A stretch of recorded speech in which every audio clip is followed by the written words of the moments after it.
again.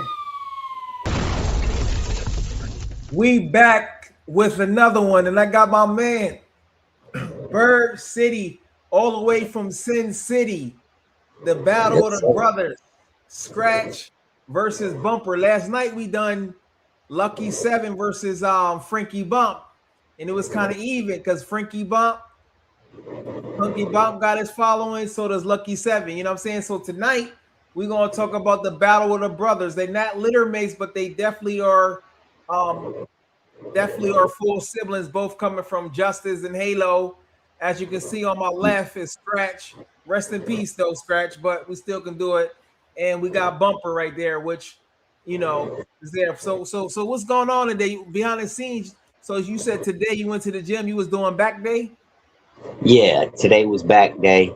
That's over the years of working out. My favorites have kind of changed, but I've been on back day now for about 2, 3 years now, where I just look forward to it so much, and it's because I can't see my back, and so it's like you think about that, like, no, I can't see it, so I got to make sure it's perfect, or I got to make sure I'm working it out hard enough that other people know I'm not skipping back day just because can't see it.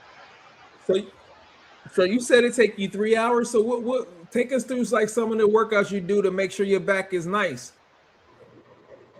Oh man, yeah, it just takes me 3 hours, just honestly, because I love it. I wouldn't recommend normal people working out for 3 hours, but for me, like I said, it has a lot to do with my mental health, and I just, I really enjoy working out. So yeah, but I kind of I work out a little different than other people because I do supersets, and I do supersets inside the same muscle group. So like today was back day. I started off with pull ups, and then I supersetted that with lat pulls, and so I would just go back and forth. And since it's back day, I don't even count sets. I just go back and forth. I don't have a lot of rest in between, and I just kind of go back and forth. And honestly, on back day, since I love it so much, I kind of feel like I just do all the exercises I know about, but they're all supersets, with different types of lat pulls and pull downs and all the different grips that come with back day and the different exercises. I just pair them both up together. But I do that for all my workout days. Even on chest day, I do push-ups after every single exercise. If it's bench, I do bench and push-ups. Incline bench and push-ups, pec flies, push-ups, incline flies, push-ups. It doesn't matter. It's always going to be push-ups after. Wow, and you do Yeah, this on today was you do back day, this man. and you do this without a trainer, or y'all on your own. So you're your Yeah, own trainer. it's all on my own. I do watch a lot of YouTube, and I don't have social media, so basically I get all my stuff from YouTube. But just different exercises I can try, and if I like it, I add it into the program. And if not, I'm just like, oh, okay, whatever. But I'm always, I'm like you. I'm like a student. It's just like, even though I've been working out, I'm 43. I've been working out since I was 10 years old. Yeah, so Wow. 33 years. And literally work, like I used to do push-ups during the commercials, watching cartoons, like watching the Teenage Mutant Ninja Turtles and stuff like that. Anytime there was commercials, my pops would tell me to start doing push-ups or sit-ups, and so I would put my little feet under the couch and do a bunch of little sit-ups, or I would put my feet on the little chair and do like incline push-ups. And I just, always kind of been, athletic. When I was inside, I would be inside. But anytime I was outside, I was always trying to put an obstacle course together, or a game, football game, basketball game. So yeah, it's just kind of comes natural to me. But yeah, I'm always learning. So anytime I can, see somebody do something different, or I can get something from somebody, I kind of just try to take it and make it my own and make my own version of it. Yeah. That's impressive, bro. So you in Vegas. So if y'all in Vegas and you need a personal trainer, you better hit that boy up. You better hit him up. You see, serious about his workouts. 33 years consistently is amazing. And then we're gonna get into it later because I said, you know what, let me get my boy Bird on here because he has a mail from Scratch and Halo. So I'm sure you've seen him on there. Happy belated birthday to my man Cairo 420, baby. Cairo Kush. He Yes, has a sir. brindle male from Scratch and Halo. That you know what? Let me bring him on here so he can talk about Cairo.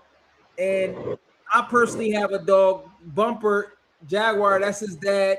And I also have a female Chakra that's from Scratch as well too. So I'm gonna talk about that a little bit, and we just gonna open up the floodgates, and y'all can decide, you know, on the battle of the brothers, Scratch versus Bumper, because we all know, just like last night, Frankie Bump was Lee's favorite pit bull.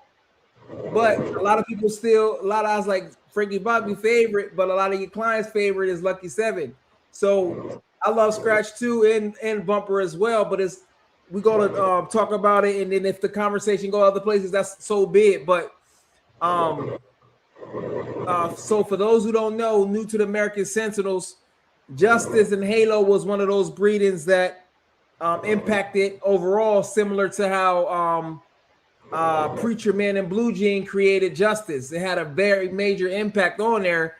And Scratch, like I said, Lee was already. All you do is listen to videos. Scratch is Lee's ideal American Sentinel because his size, he's not real big, around like 85, maybe 90 pounds. His brother, on the other hand, his younger brother, Bumper, is about 10. Bumper looked like he close to 100 pounds. And they got the same DNA, but at the same time, they're not going to produce the same because, for one, Bumper is going to produce brindle. Scratch is not going to do it. So if the female isn't brindle, if she's fawn, just like his breeding with Trinity, is only going to have fawns. But Bumper, on the hand, see, for those who don't know, Trinity's first breeding was with Bumper. But I believe, I have to double check with Lee, I think it was only one, a guy on a Facebook group. I think a guy has I think she only had one litter, and it was a female.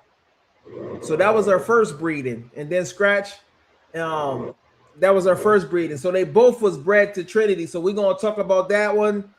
Because Scratch also was bred in 2022. Scratch, Lee, we got to get Lee to open the floodgates because a lot of the videos he took down. But you got to see the puppies from Scratch and Phoenix. And then I'm also going to bring up, it's a male from Scratch and Phoenix that's humongous. He's bigger than Jaguar, y'all. This dog is humongous. He looked just like Oppressor. The boy is like 30 inches tall, like 135. And I'm going to show you the picture of him in the video because his I forgot his name. Shout out to his owner. He emailed me last year, and I was like, yeah, you know what I'm saying? So we're going to talk about that one. This is a good battle right here because both of them are great producers. So so just start off with you, Bird. Tell us a little bit about your Cairo Kush, who just turned 3 years. Okay, he just went out accidentally. I don't know if he got a phone call. Inquisitive, what's up, man? Shout out to you, man. Their brother is sitting. Oh yeah, that you got Hannibal, right? Yeah, so they're Hannibal. Shout out to you too. Yeah, I'm gonna wait till he come back on. You know what I'm saying? So if you guys want to join the discussion, I will put the link in there, and you're welcome to join and talk some Sentinels because we're gonna have fun. You know what we do? We learn and we have fun. Edutainment. Shout out to Karis One. So I'm waiting for my man Bird to come back on. He probably got a call. So yeah, he'll be out in a second.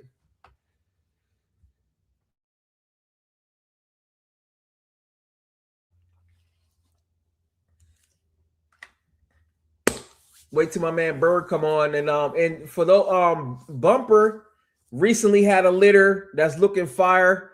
My man Kyle, who always supporting, I believe he got a male. Kyle has a male from My fault. There you go. No, that's all good. I was trying to pull up the chat and I don't know how, so I logged out. My bad. I'm just gonna. Are you on your computer or are you on your phone? I'm on my little tablet. Oh, okay, so you should be able to. You also got a phone? Yeah. Oh, you may want to just bring up YouTube and just mute it. Yeah, that might help. Okay. Just bring up YouTube and mute it. My fault. My apologies, man. Because I've never really done StreamYard on my phone like that, so I'm sure it's a way, but I don't want to mess it up. But yeah, we gonna have some fun tonight. The battle of the brothers right now, And Whoa. for those who don't know, Bumper had a recently, and Kyle put his mail up there. He was born December the 4th, so he just turned 5 months, and he already 45 pounds. So if you got a male and they 5 months old and 45 pounds, that dog gonna probably be like 100 pounds. And Dolly is not that big, so that that's gonna be a real interesting litter to follow. And then you got Bumper and Kimura. Least confirmed that she pregnant. We was talking about this yesterday. A lot of times I repeat myself because I want people that if it's their first time knowing about Sentinels, they didn't understand it. You know what I'm saying? So Kimura is Ninja's litter mate.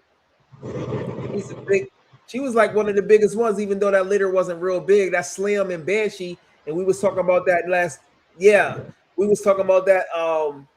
We was talking about that last night with Slim and Banshee. Slim and Banshee is one time Frankie and two times Lucky Seven. So you got that with the Bumper blood from a pit bull percentage. Camaro is 90% pit bull, and Bumper is 53.125%. So whatever percentage Bumper is, so is Scratch because they basically full siblings. So yeah, so go ahead and oh wow, Hannibal is 118. That's what I'm saying. Wow, that's amazing. Wow. That's their brother. Wow, that's he way bigger than them. And Scratch, like I said, Scratch was only around 85 pounds. And because Lee like him around 85 pounds, Lee don't like the big dogs like that. Wow, it's big. Yeah, Cairo's only like 89.5 pounds. Yeah, and that's a great So weight. he's 3 But now, yeah, so he's gonna be full. That's probably where he'll max out at. yeah. So tell us so tell us a little bit about tell us a little bit about Cairo and what made you choose to go with the Scratch blood because for those who don't know, Bird has a female named Rebel that's Fury's litter mate. That's out of Cowboy and Machete. Yep, she's on the floor by my feet. Cairo's right here on the couch with me. I don't know Sure. what's going on with him, but the last like 6 months, he's just become a little lover boy with me all the time. He just always trying to climb on me and lay with me. It'll be the most uncomfortable. I mean, half his body will be off the couch. And he'll still try to lay half of it in my lap, and then try to stay like that. It's just like I don't know anything to cuddle. All of a sudden, I don't know what's going on. He's turning into a cuddler, I guess. How's this how's his personality with like other strange dogs and other strange people? Oh yeah, man, it's just not gonna happen. I mean, honestly, both of my dogs are the type of dogs that if somebody new is gonna come over, I'm gonna have to put them up because they're just gonna bite them right away. It's not gonna. There's not gonna be no time for me to say, well, let them get used to you. No, I would have to put a muzzle on them, and they're still gonna go after them with a muzzle. I already know. It's just the way they act towards people. It's like I said. That's why I always double and triple check my yard a lot because my dogs cannot get out. They cannot get out in the public. So just part of being responsible. You just I mean, they're not trained at all. I don't train them at all. Everything that they've done has been off of instinct, and still, like on my walks, there's just nothing getting close to me. They're both even vehicle aggressive. I mean, where like they if a vehicle slows down a certain way or approaches a certain way, they're both locked on it, and they're putting themselves in danger because they're trying to jump at it and they're trying to really get to it. It's just like wow. Of course, on windy days, anything blowing in the wind, Cairo's a little bit more crazier like that. But no, they're both very human and very dog aggressive, where, honestly, it's just like if you don't live in this house and you're not my brother, then you probably, I'm gonna have to put the dogs up. And, they're not gonna be able to be around you because they're gonna bite first and, think later. Just on the walks, it's just been certain situations that's just been, really close with people. just not respecting the boundaries and just thinking the dogs are games or they can act a certain way, and next thing their jacket is ripped up, and or their loose dog, doesn't exist, and so it's just, I don't know. It's not like they and my dogs have stopped an intruder from coming in the house or nothing. So I get, which is why I want to do further training with Cairo, because his bite is serious. I mean, I've Show, had the show, show him. hardest. Cairo got Yeah, those long ass teeth like my dog. None of my dog's teeth that long. He got those. that's what I'm wondering if it is. I don't know if it's his long ass teeth or his bite strength, because I've had the hardest time with the breaking stick getting it in there. It's just like the breaking stick. I mean, I don't know. I think I'm pretty strong. I'm trying my best, and he is just, not giving a budge. Not even. It's very difficult. It's very, very difficult to break him off, even when I've got him calmed down and I can get the stick in the right spot. So, that's why I kind of want to do further training with them to see, like, Like DJ, Mike, what that I guy can get out of DJ, them. whatever name. That'd be nice for you to go check him out. You said he right there? Show him.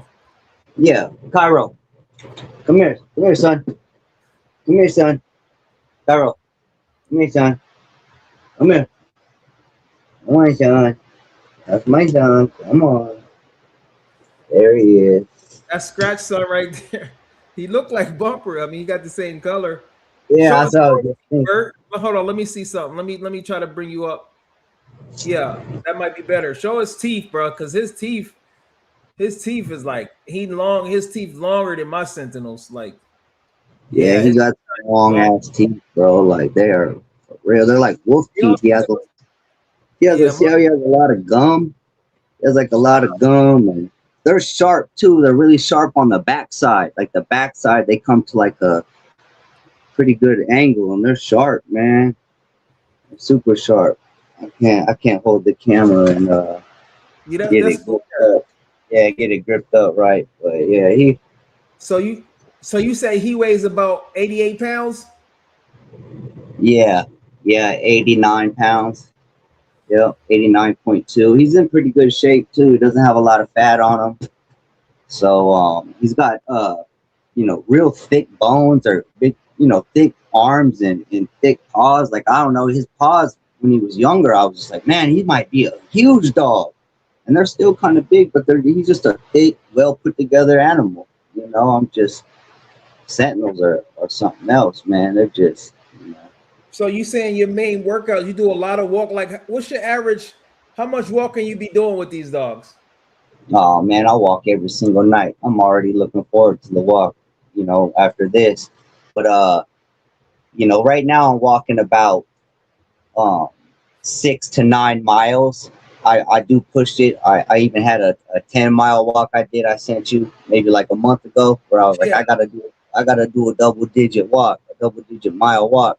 That was a lot. I felt the difference. There's a difference between a 8.5 mile walk and a 10.5 mile walk. Something about those last 2 miles. But anyways, I do that every single night. It's just a matter of, is the temperature going to be cool enough where I can throw the collar and the weighted vest on them, and let them get some workout like that. Plus, Cairo's like a natural conditioner. If I let him out back, he's gonna be running along the gate the whole time, barking. Sometimes I think he just barks to see if something's gonna, make a sound back, or bark back so he can, have a bark off or whatever. He just That's all he does, man. But I like it though. I look out the window and just patrolling the fence line, and just you know, You and put them on rebel to a be weighted collar. up on what up. You put them on a weighted vest, or you use the weighted collar for Cairo. Yeah, I use the weighted collar for Cairo just because it fits him a little bit better around his neck than it does Rebel. Rebel has a little bit more of a stockier build, so the collars, I don't know. I just when she wears the vest, it just really seems like it fits her really well. And Cairo got he got a long little, not Wow. little, but he got a long How neck. much weight you doing? How much weight you doing with the vest? You putting on Cairo? Oh no, Cairo wears the collar. The I collar. mean, how Yeah, I much ended up weight? at 13 pounds, and that was I ended up at 13 pounds, and I walked 6.8 miles. And and the only reason I know this is because he stopped and sat down. That was the only time he's ever shown anything with the collar. Like if it was too heavy, anything, he stopped, he sat down, and he it wasn't like I couldn't keep him going because I did. I was like, "You okay?" And I could just tell, like, "Oh damn, I think the caller's finally getting to him." And then I checked my phone. I was like, "Well, it's been on over 6.5 miles, you Yeah, know, and it's that's 13 pounds on his neck." I was like, "That's pretty good." So I took it off, and but I can tell this because I worked both of them out pretty hard last summer. I went up in weight quicker than I did previous because he was starting to fill out more and be, get a little bit older. And so, yeah, but even Rebel's a little bit stockier, but she still jumps on the shade shed that I built. She's like, she's a lot more springier, I've noticed too. But Cairo's the athlete. He's like Shaka. He's got the cuts. He's got the jumping ability. so Rebels, you'll she's hear just that. like, Ain't no excuses. If he averaging each walk every day, some miles every day. That's he yeah. on a Oh, he on a definitely different over six level. miles. If I don't go over 6 miles on my phone, then no, I don't. So it's between 6 and 9. But now that it's gonna get hotter, it'll probably be between like 5 and 7 because I'll have to leave later at night and it just kind of run out of time. Not really too good to be out too late like that. Yeah, At midnight. Because you go on these walks, they take 2.5, 3 hours. yeah, To walk. So, because I stop and at a little spot where I got, and I give them a beef jerky and some water and stuff. If most of the time they don't even want the water, but I still have it for them, and then we just keep it pushing. But yeah, they do be about 3 hours every night. Like tonight, if I leave around 7:30, I won't get back until 10:30, 11. But so I don't mind.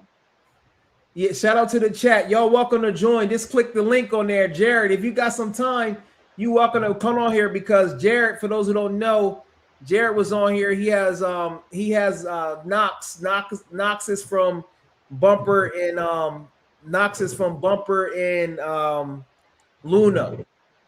He just he about to turn 2 years old in a couple of weeks.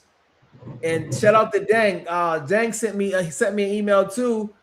He has Hannibal. Hannibal is I'm not sure which litter it was, but he's also the full siblings of it. And ain't that crazy? So Scratch is at 85 pounds. Lee got Bumper listed at 96 pounds, but he said Hannibal is 118 pounds.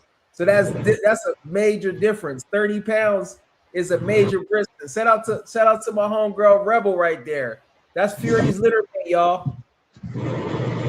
Yeah, Yeah, you see I'm it. not It's sure. on the Yeah, couch. go ahead and answer that. Dang, which litter? Yeah, how low is Justice? Because I know the Justice and Halo that produced Scratch, Justice and Halo that produced Bumper. That was in 2019, and then he also had Justice and Halo in 2020 that produced Elsa, and then he also I don't know if Elsa and Luna is from the same litter. So I know he done that litter. I know he done that breeding at least 3 times, but it possibly could be 4. I have to double check on that one, but that's that's big right there. So it's gonna be 6.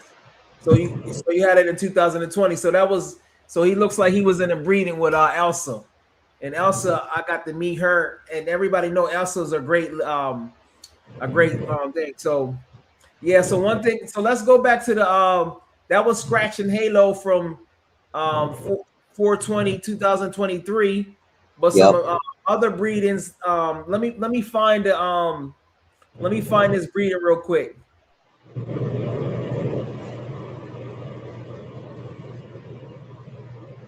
Scratch, Scratch produced with Phoenix was the biggest Scratch dog I ever seen. Now, if it's someone out there, I ain't seen. This is the biggest one. He's like I say, he like 135. Wow. And I know, and I can tell he looked just like a presser. And I don't, we was talking about how people exaggerate. This guy, Yeah, he's not exaggerating because this guy is huge. So let me go ahead and find this. Let me go ahead and find it. And I forgot. I even forgot his name. He called him, and he said he was real. He was real protective. He was real protective. And having a dog over 100 pounds nowadays as a sentinel is kind of an anomaly because as Lee slowly but surely added more and more pit bull blood, the size of the dogs decreases. right. Let me see. Let me find this thing. Yeah, I love when you and Lee start going back and forth, and Lee starts talking about all those old stories on some of the older dogs. Man, that's my favorite. Priceless. It's fun to chop it up with the dogs. You know what I mean? So Yeah, Yeah, Rogue was a huge female. Yeah, she was like 120. Shout out to Aaron. What's up, man? Um, so yeah, I look forward to you doing a training with Cairo. It's gonna be real interesting. yeah, And I got you. Biscuit, Cairo's littermate Biscuit is about to drop any day now with her puppies with Cobalt. I know a gentleman. He had a runt dog with Slam and Biscuit, but now the dog is 90 pounds. So it's like, Oh, man. yeah, that's kind of to be the runt. And we was talking about the runt last night. A lot of times it's not genetic. It's Lee was explaining it all last night. It's this Was it a big litter? Slam and Basket. Yeah, now that I think about it, it was, I believe, a big litter. Yeah, and he 90 pounds as the runt. That's you expect the runt to be like maybe 70 something because Right. average male would be 80 something. You know what I mean? So, yeah. Let me find this thing right here for.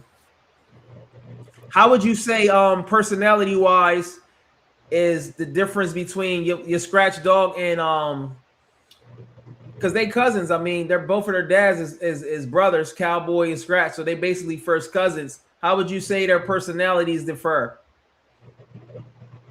Um, huh. That's a good one.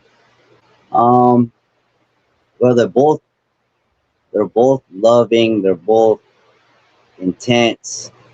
They're both, huh, man.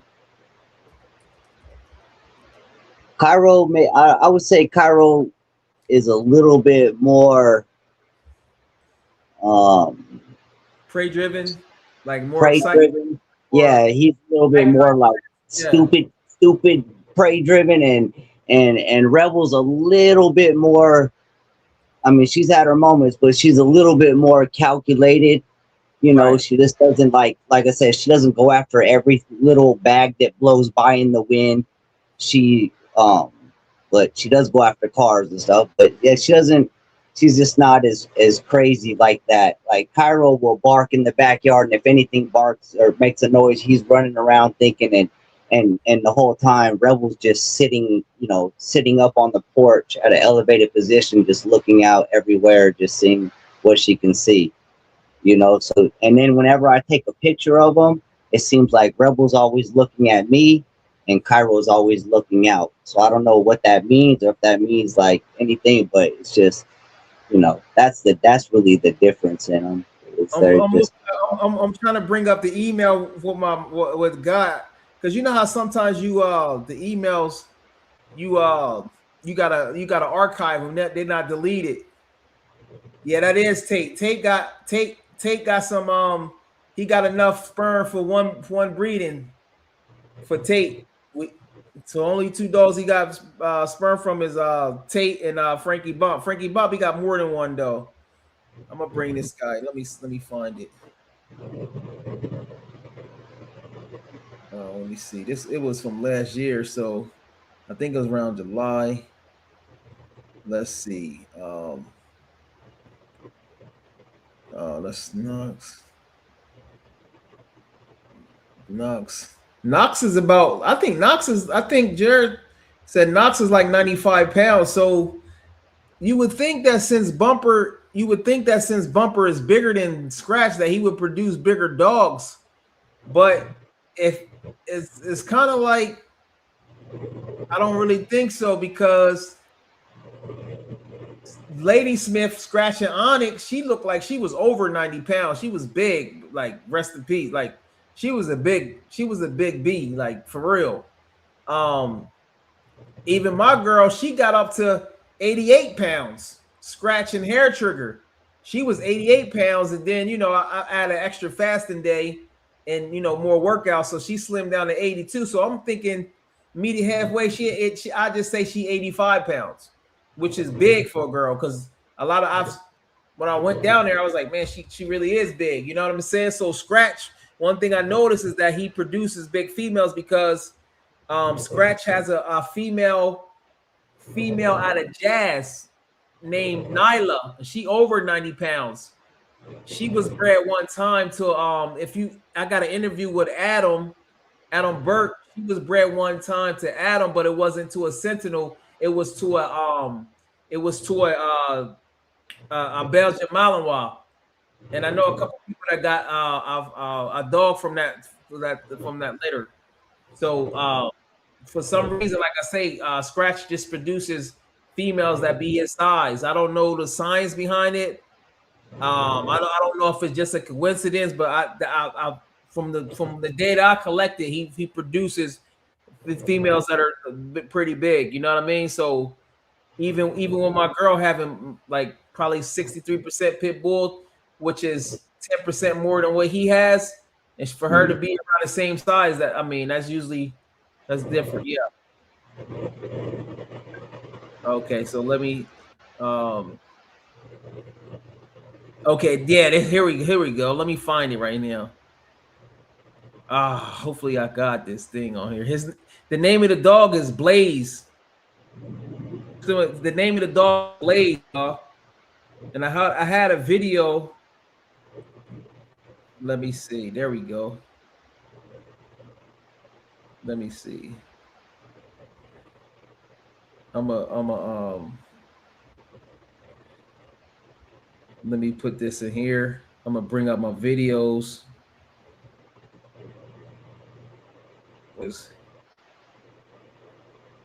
Siege. Let me try to bring it up. Let me see.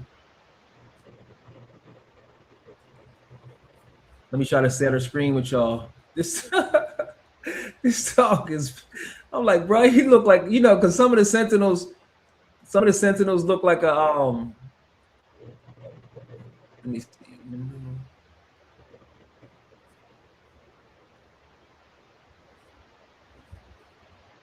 Hold on.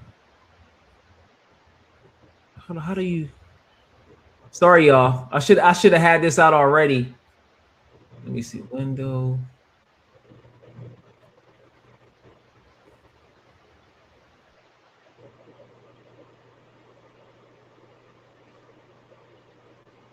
Matching Phoenix. For those who don't know, Phoenix is out of Reptar and Betty Crocker. Reptar and Betty Crocker. So that was a double. Oh no, it's not letting me bring it up. Darn it.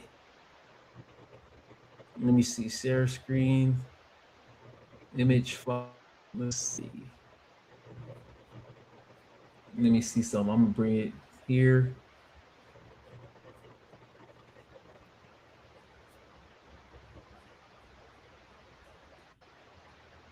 Let's see. Man, what the? Sorry about this, y'all. Let's see.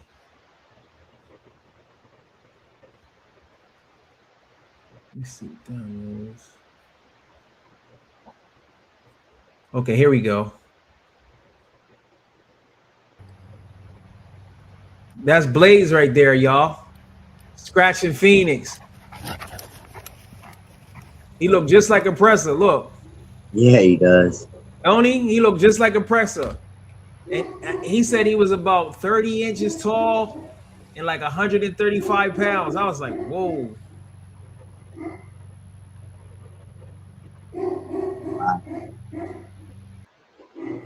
That's a let me show it one more time. That's a big boy right there. Big Blaze. Look. So like I said, dogs that be that size, those are anomalies. Because that's obviously way bigger. Excuse me. Yes.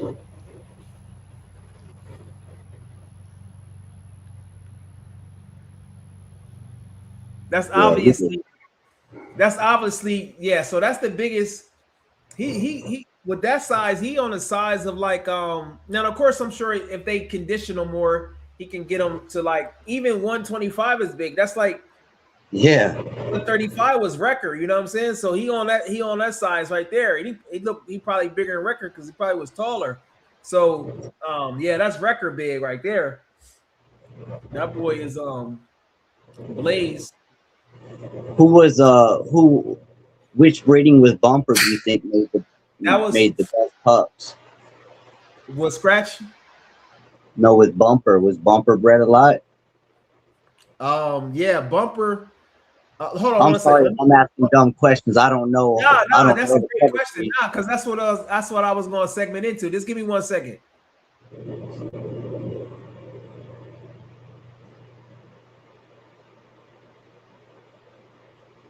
Yeah, record was super So big.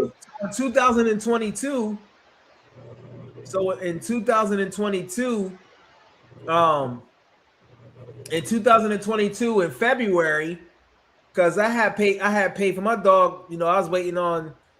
To be honest with you, I was gonna get the mail from Reptar and Halo, but League told me like she didn't take. But he was like, I recommend that you get Bumper and Ladysmith.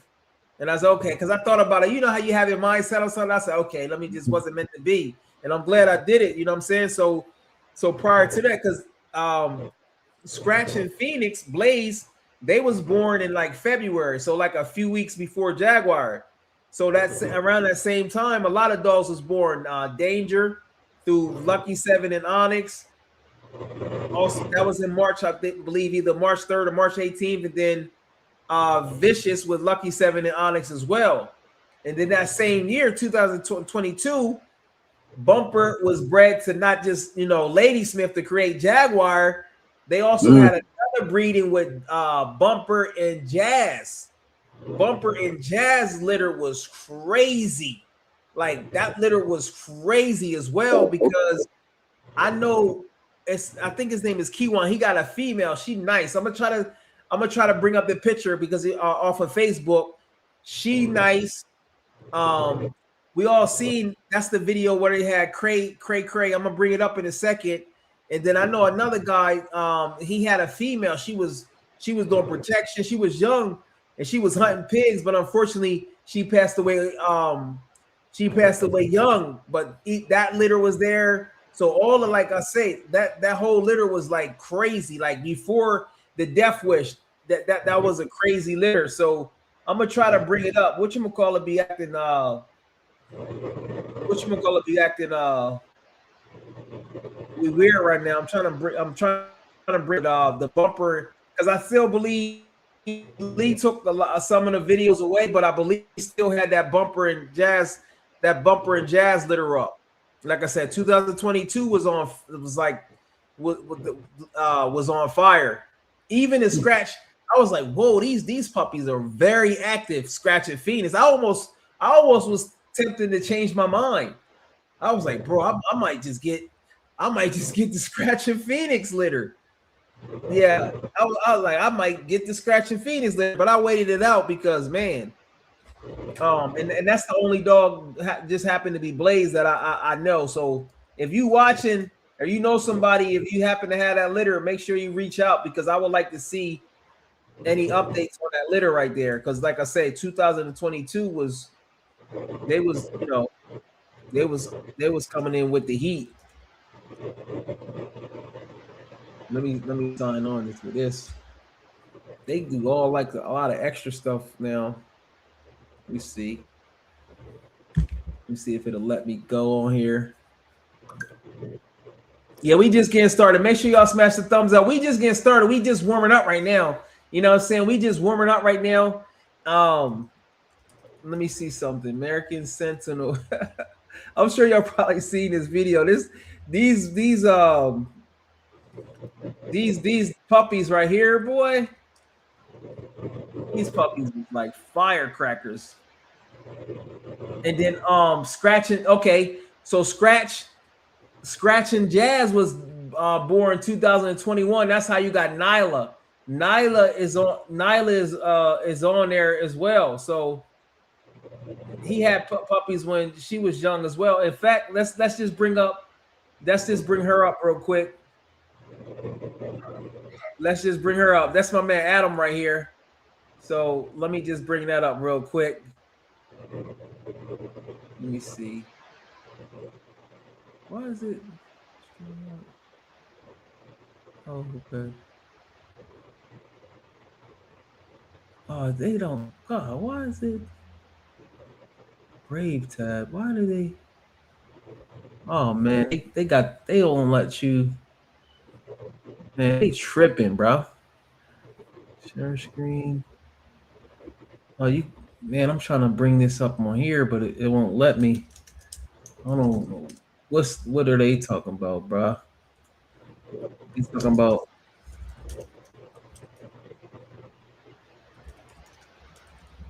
I'm gonna show you scratching Jazz because like they let me see, that's dumb. That's Jazz, that's a Knight. Lucky 7. Yeah, so if they let me. Yeah, they blocking me from. Hold on, what are they saying? Let me see something, y'all.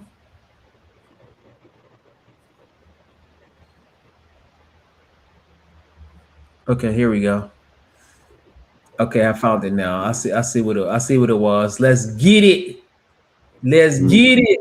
This is this is scratch. This is Nyla right here. This is Nyla. This was only her at 9 months. This is the girl that's over 90 pounds. Like I said, she bigger than Scratch.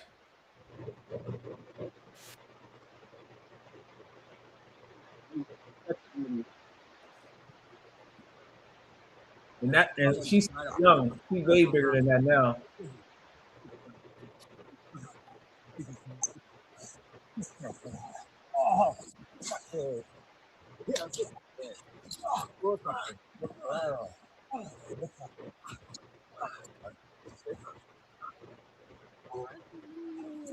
Basin. Yeah, she got full grips. You can see as a little kid, like a little baby, she was about it. Like he put in a lot of work. Like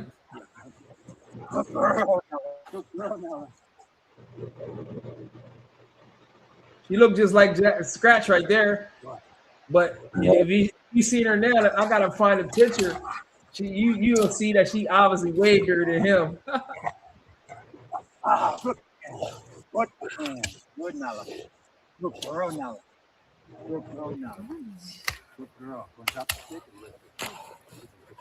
Nala.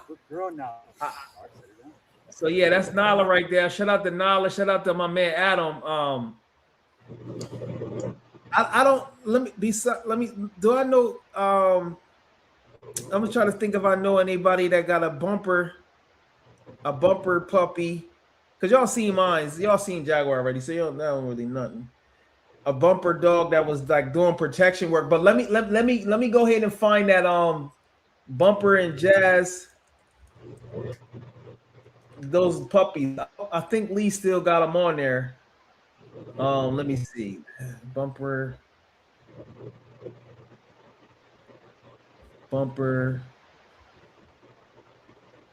And for those who don't haven't really seen it, this is Bumper. That's Bumper right there. For those who haven't seen Bumper, Yeah, all right. Go ahead. Bumper is real high prey drive. Yeah.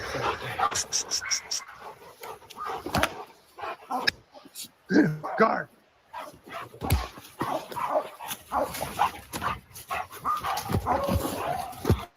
Go get that other sleeve.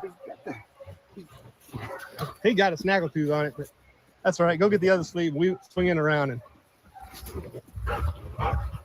every single dog that I've ever worked from that combination of Justice and Halo has been a workable dog. Bumper and Scratch and Elsa. You see, he a little taller. Aggro as well seem to be all go. Oh yeah, I'll go. So that's Bumper. That's Bumper right there, right? I gotta find his video, man. These puppies. I love to see the puppies when they're young, bro. These puppies was like, they was out, bro. I think he called them crazy or something. When I gotta find it. Let me see. These puppies was very intense, bro. I was like, wow. So that Bumper adjusting. Cray. Scratch. That Scratch right there. Let me see. Oh man, I can't find it.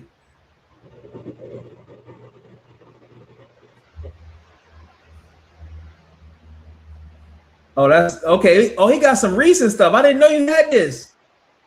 This is Bumper recently. Okay, this is recently from a couple days ago. Okay, let's look it up. Let's look at it.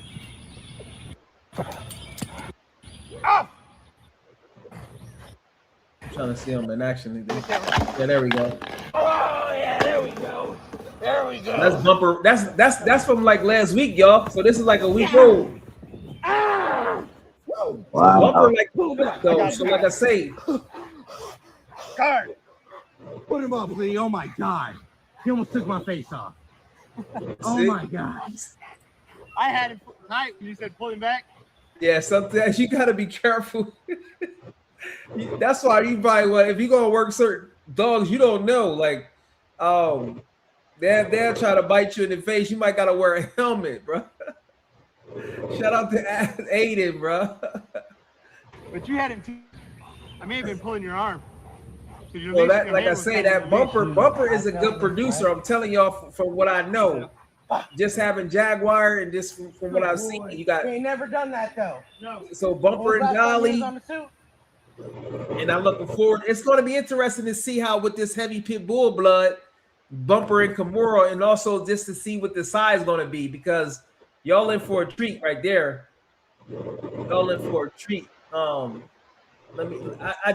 doing my best, y'all. Some of y'all know what video I'm talking about of these little puppies. Shout out to Lee Robinson, man. Hold on, let me see. Oh, he only 90 pounds at most. Wow. So, yeah, Nala, she nice, right? Yeah, Aggro was a beat. Like Aggro was like a man. Aggro was crazy. Like this whole combination, bro. Oh, let me go back to the things. Let me go way back. I'm sorry, I missed some of y'all comments. Knox is 93 pounds. Okay. Knox is a problem. Well, yeah. Knox is 93 pounds. That's usually. I mean, if you got a male, that's gonna be like usually on the big end. 93 pounds. Devin once told me Zena's nerves are so good she don't trip when they have sideshows in Oakland. Yeah, that's good. Shout out to I would like to get Devin on the show because I like Zena. I don't know if he ever bred her, but she nice, man. She got some obedience and everything. Oh, Scratch and Bumper. Scratch was not as tall, but he was thicker in bone. Oh, okay. Oh, okay. So if that's the case, like shout out to Hannibal, their brother, which seems like it was Elsa Litterman. He 118 pounds. It's always what you think. What you think, Bird? It's always like one anomaly. Even in families, you might have like everybody and the brothers and sisters, humans. They be like 5'8". You have one brother, he'd be like 6'5". I think dogs is the same way. You just have one dog that's just way bigger than everybody. He probably took after, I don't know, Right, great great grandpa or something. yeah. He just different, bro. Because to me, Bumper look bigger though. That's interesting. One thing I can tell you for sure, Scratch produced those big females. For my own dog, Lady Smith, it's a pattern. When you see a pattern, it's just not a coincidence no more. Right. It's not a coincidence. Yeah. Oh, she was huge. 130. Yeah. Wow. Yeah. Early. Oh, so Lady Smith was over 100. Yeah, that's what I was thinking. The website's like 90. I was like, she can't be, bruh. She was over 100. So that's why she produced big males, because Jaguar is 115. So Lady Smith was bigger than Bumper. And then it's a since we talk about Scratch, because that's the Scratch blood. It's a guy, his dog name is Ranger. He got a brindle, kind of look like Jaguar because they got the same mom, Lady Smith, but it's out of Vlad and Lady Smith, and he's 115 pounds. So once Scratch puts his mark on a game with a female, and then she start producing, big females down. That same Vlad and Lady Smith litter produced Chewy, which isn't that big. So we know most females is usually not going to be bigger than the males. But for some reason, Scratch himself created females that's because even right now, shout out to my man G. I think he said his Scratch hair trigger. I think he around between 65 and 70 pounds. And then my girl was like, how's my girl like 15, 20 pounds bigger than him? I'm like, man, how's that? You know what I'm saying? I was like, I gotta get my girl even in bigger shape. You know what I'm saying? Because we don't allow no big dogs like that. Ranger Onyx, I think he does. It's a female. It's a female out of in Washington, I believe. That got that I've seen, the Ranger and Onyx female. Yep. I just posted videos in a group the other day on the suit. If you're looking for bumper pups doing bite work, yeah, that's right. Yeah, you do. But it's a way I gotta. I'm not signed on. I'm not signed into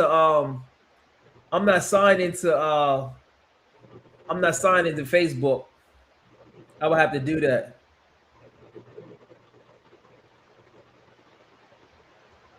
Oh wow, you see this? Yeah, wow. Oh, that's why you call him Hannibal. That's he was a real Hannibal.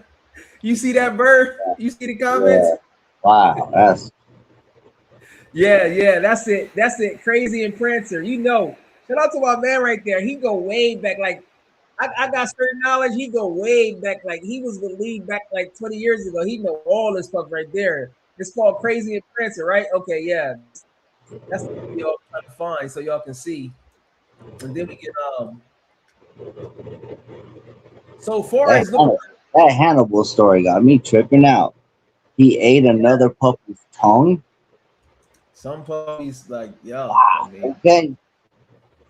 Okay, here we go. This is it right here. I'm gonna bring it up.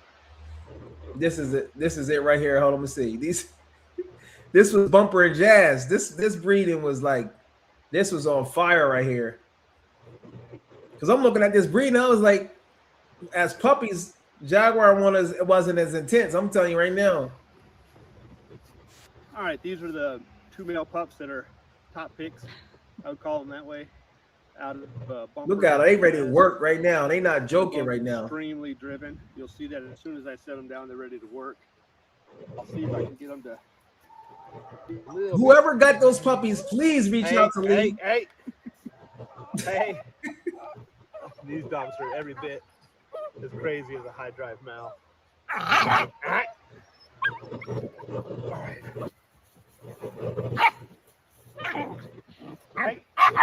Hey. No, these dogs are. It wasn't even that old. It was probably like 10 weeks, 8 week guys. He stayed on there. That was especially the black one. Nuts. So when you get bumper, so anybody that got that bumper, you gotta know you're gonna have some high energy. Down. Gotta get a better grip than that, buddy. You ain't got it in your mouth. He's too busy talking.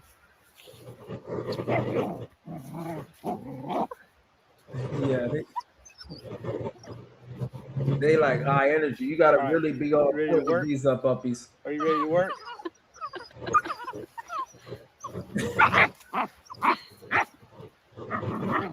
You can see the one. Definitely make a good hog dog. See, he didn't have as good nerves at the beginning. I don't know how his nerves now, but you see the one hold on to the tongue. I think that's crazy. And then right back to the rag. Yeah. He didn't let go there. It just takes some time. He's definitely bigger. So yeah, he had to get used to the whip. If you getting bumper, I'm telling y'all, anybody getting bumper puppies out there, and unfortunately, rest of the season, scratch, you're not gonna be able to get no more scratch to his grandkid.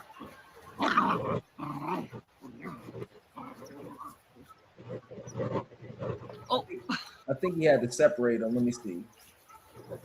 Justice is the sire to both bumper and. This is a double justice breeding, y'all. He's not going to be a real big dog, it looks like, but he's extremely intense, and he also has a high possessive instinct. Some litter mate aggression for food or. You hear what he said? You can see that even early that a dog like that is going to be real protective in a sense. You know what I'm saying? He going to research guard. He just don't play around. He just, some puppy, like I said, a lot of it's just genetic, and you can see it early. Some dogs take to around, because I talk to people with Sentinel, they say it take them around 7-8 months to show like that protective side, but some dogs, they from the door, like showing you toy items and things like that. people. Yeah, even he doesn't want another dog around the one that he's giving affection to.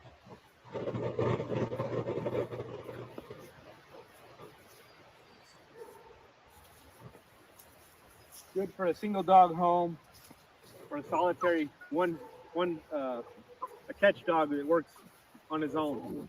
And I think reasons why Lee's saying that, he can already see that this dog won't, like with other pups, like some like you said, some Sentinels is just only for one dog in the house. That's how some Sentinels are. They so intense. And, so shout out to all the people that's gonna get that just got the bumper and dolly litter, and got the bumper and Kimura. She's pregnant right now, so she should be dropping any day now. So I look forward to seeing that one right there, because these puppies right there are going to be like 70% pit bull. The bumper and Jazz was double justice, because Jazz is dad. Jazz and bumper, they basically have siblings, both justice on the top side. So yeah, that should be very nice. Yeah, I'm looking forward to that one, Lee. Yeah. Oh yeah. Oh, that's what he said. Yeah. Wow. Yeah, that's crazy. Yeah. Oh, okay. Wasn't okay. So yeah, he just was built different. So I'm sure the puppies is phonetically their kids have come out a little bit different. Well, as you can see, Blaze, like I said, Blaze was, that dude was there. They have a brother. Yeah, that's him. That's Hannibal. That's Hannibal. That's who we talk about, Lee. Bumper the Reaper. Yeah, Bumper. Lee, you don't got scratching again. You gotta use that bumper, bro. Bumper be producing like bumper is like Lee's bumper is like your lucky seven. Like Frankie Bump is your scratch, and Lucky Seven is your bumper, bro. You gotta put that bumper heat out there. You know what I'm saying? You gotta put that bumper heat out there. So for real. So have you what your boy Scratch? How are you, since you was honest, you said you're not a trainer. What are some tools and stuff that you have in place when you walk in your high intense dogs and you got two of them? What are some tools that you use? Rebel. Yeah, on my walks, I have a belt that has a braking stick on it, and also has a clip that has like a little water dish or whatever I can fill up with water. And then since Cairo likes to pull, I mean, I can get him to not pull, but I actually don't mind if he pulls a little bit because I kind of like, I look at it as like a little workout. But I created a leash that has bungee cords, tied to in bungee cords in place of like a regular leash. So when he pulls, it doesn't just yank on my arm right away. It has a little bit of give in between where the bungee cord is stretching out. So basically, what I do is I buy 24-inch um, uh, heavy duty bungee cord and I braid it up to make a leash, and then that's what he uses. And then whenever I'm out on the walk, they're both so alert that any opportunity I get to congratulate them or tell them good job on, even if they barked at something and it turned and it ran away, or somebody they both noticed something very quickly that I didn't notice, and now they're both staring at it, and I'm telling them good boy. I'm just always just using the walks as a big confidence builder, and just whatever genetically or naturally is coming out of them, anything that I like, I just give them a lot of praise and congratulate them and stuff. So, but that's basically just my breaking stick, and the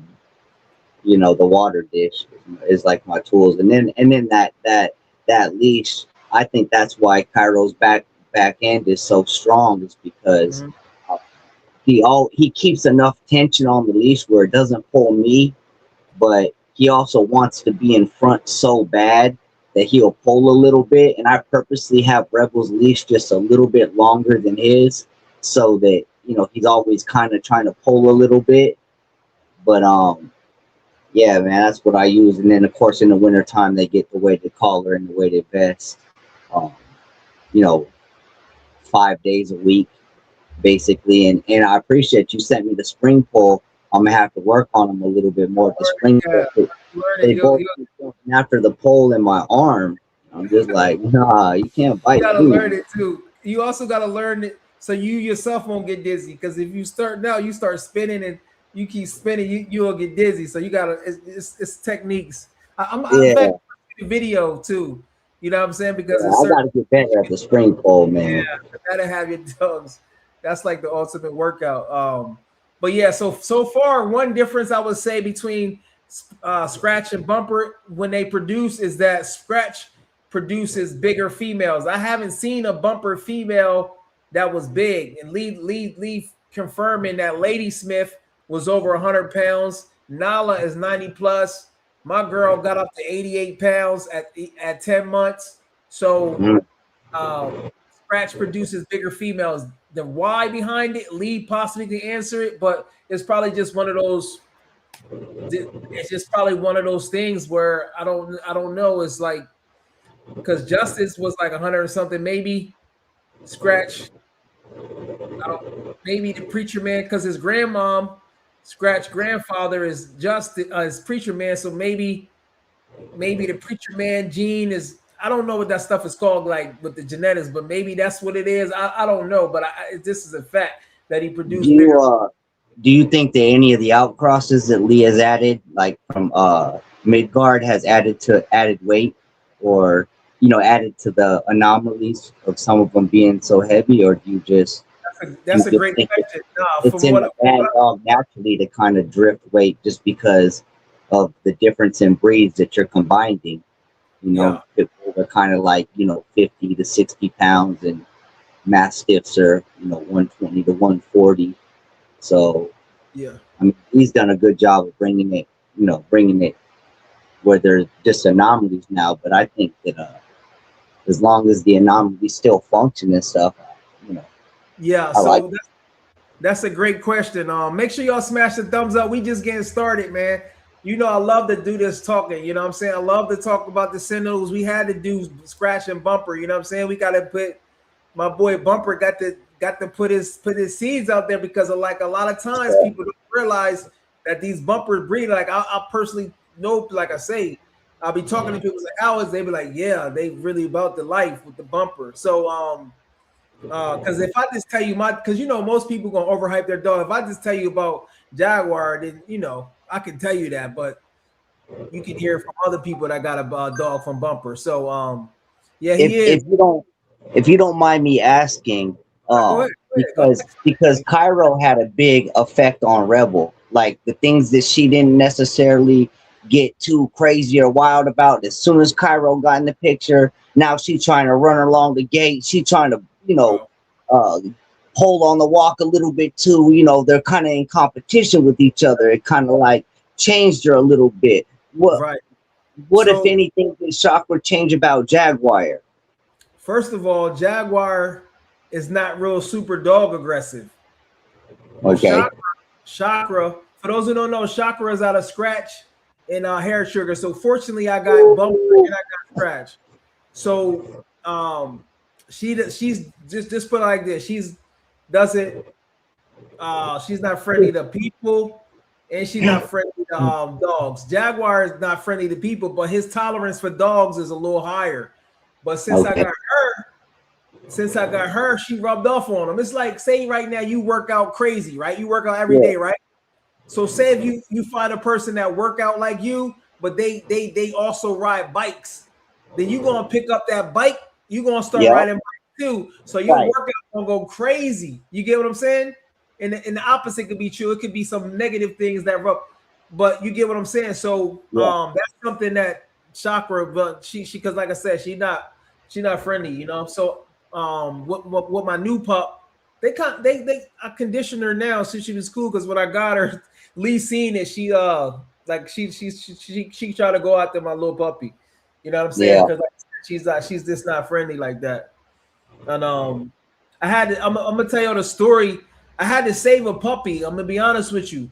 I had to save a puppy like 2 nights ago. It was this little fluffy puppy, y'all. I don't know how the puppy got in my yard. I'm like, what? And then Chakra, I was like, no, you can't do this to the little puppy. Now, if it was like a coyote, that's different. But the little puppy, I was like, nah, I had some compassion, so I had to, basically, man, I had to pick my dog up before, because the little dogs are running so quick, you don't even have time. Yeah, you gotta go, dog. Please. I'm like, how did you get in my yard? Like, you got to go. You know what I'm saying? You got to go. Like, man, I had to save that little puppy. I don't know where the puppy ran to, but he had to get out of there. Like, you know what I'm saying? So, but yeah. So that's and one thing I believe Chakra pick up from Jaguar is guarding. I think it's her natural instincts, but she see the way Jaguar guard. Jaguar is even more extreme than her with the guarding as far as like cars, boom, boom, boom. But she's almost kind of like that. You know what I'm saying? So they all pick up on each other. That's why if you like, say for instance, right, you start taking, say if you take Cairo first and you put Rebel on the back tie, and when you take them to the decoy, Mike Dijak, he titled a Sentinel in Vegas, y'all. Yeah. By watching dogs, like I'm telling you, bro, like that's, I don't know what it's called. I don't know if I'm using the right word, immersion, but trust me, they're gonna learn, like, because in nature, that's how they do it. Because you got the baby cubs and the tigers, they watching their mom, and the mama, they capture a thing and they won't kill it, and they let the puppy do it. You know what I'm saying? So they just watch, and they got their techniques down and swapping and all that type of stuff. Also, one thing, do you let Cairo play with Rebel? Do you let them play with each other? I kind of gotta be around though, just to because they get real like intense, they'll fight, but I can't have them doing any grabbing and shaking or anything like that. But so it's mostly redirecting along the fence. Cairo will try to redirect a little bit, and like Rel will get so mad that Cairo's already moved on and trying to run to another place at the gate, and you got Rebel trying to bite him on his back, and it's just like, if I'm not there, I already know those situations are going to turn into more and more and more. So yeah, there's been a couple of instances with loose dogs where they almost kind of redirected onto each other just because the dog's head can he was on the other side of a fence, but he could stick his head out. And once they realized that, they both went for the spot and end up I don't know if one of them accidentally bit each other, but yeah, I'm just glad I was there. That was going to be for real. They both had that look in their eye, and they were throwing flames for real. I mean, I was hearing the claps from their teeth when they were like Yeah. chomping, but I was able to get them away far enough. But yeah, Rebel holds a grudge so much that I had to tie him up on the walk together and then walk right next to him the whole time and kind of let him know, like, yo, I'm in charge. So both of y'all got to be, both of you guys got to be good. Rebel is bad. Like for those who don't know, y'all, Rebel is Fury's litter mate out of Cowboy and Machete. For those who don't know, that's my girl Rebel. And for those who don't know, my man Bird is the reason why I'll be doing the pedigree breakdowns, because like it was like August 24th. He's like, man, can you do this? And I was like, you know what? Let me try it. And then I just started doing it. Boom, boom, boom, boom, boom, and there you got it. So I give you credit for inspiring me to do the pedigree breakdowns. I appreciate that. Oh man, I remember telling you about my girl, Rebel Girl, and it was just crazy because she's my dog, but you're telling me all about her pedigree and the dogs in her past, and I was just like, what? This is awesome, man. So I love when you get into your pedigree bag. You and Mike and Lee, that whole last video when you guys were talking about some of the older dogs and the history of the Sentinels and what each dog was kind of like and some of the traits. I geek out on that stuff, man. It's fun, right? Yeah, it's like fun. Yeah. It's like, okay, like, yeah, it's really fun. Yep, yeah, good dog talk. Yeah. I'm gonna put the link in there if any of y'all want to join, because like I said, this is the battle of the brothers. Right now, it's kind of even. One advantage I would give Scratch is the bigger females. I haven't seen a big female off a bumper. And if they're out there, make sure you let us know. I haven't seen it, but the males, Jaguar is like 115. Jaguar is 115. I try to keep them lean, and I fast him twice a week. So he only eating 5 days a week. In fact, he haven't ate today, and I fast him on Saturday. I just try to make sure that I give him treats though. I got some whatever treats I give him. So I try to keep them lean. Yeah, I fast 1 day a week with my dogs. Like when they fast, I fast. That's good. Yeah, I do. Usually on Sunday, but yeah. Make sure y'all drop up on here. We would like to hear y'all knowledge of Scratch, and it's right there, Scratch and Bumper. And like I say, since Scratch is Lee's favorite, I would say Bumper is more underrated.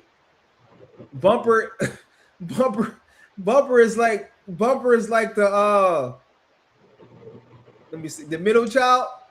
Maybe Bumper is like Bumper is like the middle child. Right, he can't get no love, but he looks great. That picture looks great. Get love, but it's different when you're the middle child. I heard about that. I heard it was really real. I'm not the middle child, but I'm more Bumper. But Bumper, I'm telling y'all, Bumper got the Kimura coming up, and he's out there. They way smarter than any football. Yeah, that's interesting. Yeah, my dogs are smart for sure. Man, that's what both of my dogs are smart. Like I said, I don't train them sit, stay, none of that. But my dogs know all those commands. They just know, like, even as a puppy, Cairo would get up in the middle of the night and like nudge me to let him out. Like, wow, what kind of dog wakes you up to let him out, to go to the bathroom at 4 months old. Yeah, so you said that Preacher Man kicks in. I believe so too. Yeah. You said the Midgard blood has not added size at this point. Cobalt, Ebony, but not that big. 90 and 65 probably.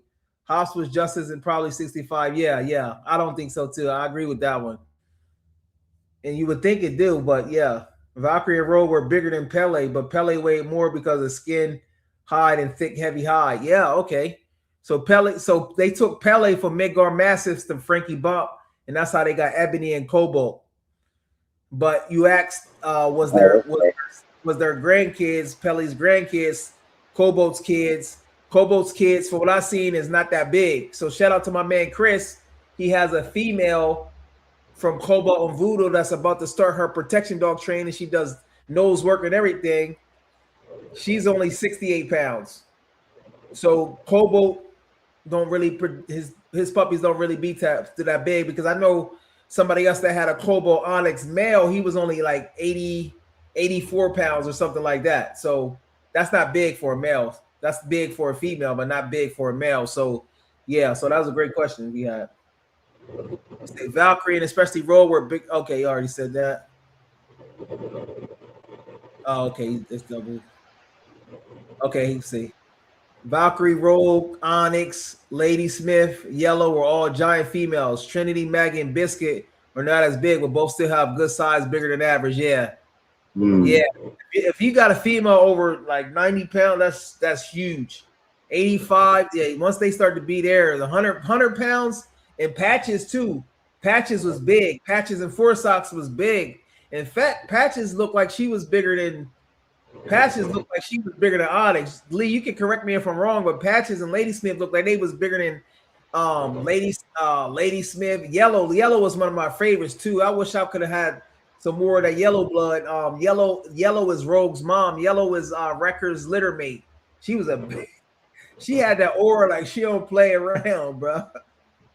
She had that aura like don't mess with me at all. Like she not playing with males. She looked like she don't play with males or females. Like she was one of those. She was like, if she was a boxer, she'd be like Ann Wolf. She don't play like games like that. Hey, Jaguar, does Chakra lift her leg up when she goes pee? Because her Rebel be lifting her back leg up when she goes pee. Yeah, wow. And she always has to try to mark over.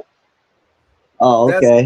He hasn't started that yet. I was people that I was like, if you got a male, you got to worry about marking, but if you got a female, you don't got to worry about it. But I did say there's anomalies out there that some females will mark. So yeah, you got one. Yeah, Rebel a marker. Yeah, she marks, man. That's funny. Okay. Scratch and Jazz looked like there was a very good prospect working wise. Oh well, the female off of Scratch and Jazz, I just showed her. That was Nala. I don't see a male off of Scratch and Jazz, but Bumper and Jazz, I know people personally that have one. That'll be interesting.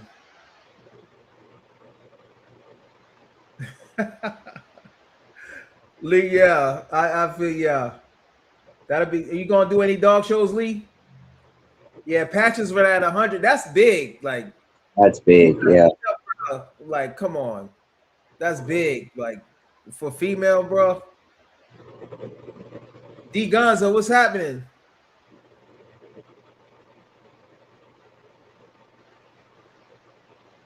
He answered your question. He said, "Ripped out. I personally think dog shows ruin working breeds. I would prefer protection seminars or protection trays." But Lee, I agree with you on that one. But Lee, tell him about how you accidentally. Tell him about how he accidentally went to Louisiana and took his pit bulls and won some confirmation. I thought it was funny because you see right here, he don't like it, but then he took his dogs and he became like a couple of, I think Jackknife came in first place. Go ahead, Lee. Tell him about that. That was funny. I said, Lee gonna be the confirmation king, bro. You gonna be accidentally be the confirmation tree. You go to another one, you gonna start like, oh, Lee, he's before you know it, your reputation of your pit bulls, you're gonna be a confirmation. Lee gonna be like, hold on, no, I got the true world class.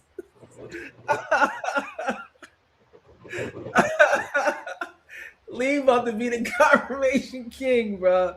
It's only two, and it's gonna be you see pit bulls, bro. Lee pit bulls about to be $6,000, bro. $6,000 a puppy. Yeah, that's him. Yeah, shout out to D. He asked if you in Vegas. That's him. Yup. Oh, Logan. Oh, yeah, Logan. You right about that. Logan was used once. You right about that. Logan was used once. He was bred once to Venom. Yeah, Scratch and Jazz. Yup, you right about that. Yeah, that was funny right there. I've been to like one event. I actually volunteered, right? because I wanted to see what the show was about. And it was interesting. I think I volunteered. I was telling them next. It was like it was kind of different. This one was like, it seemed like everybody got a certificate at this one, but it wasn't it was like it wasn't pit bulls. It was like it was different. Like I just wanted to experience it. He said ADBA is ruining the pit bull.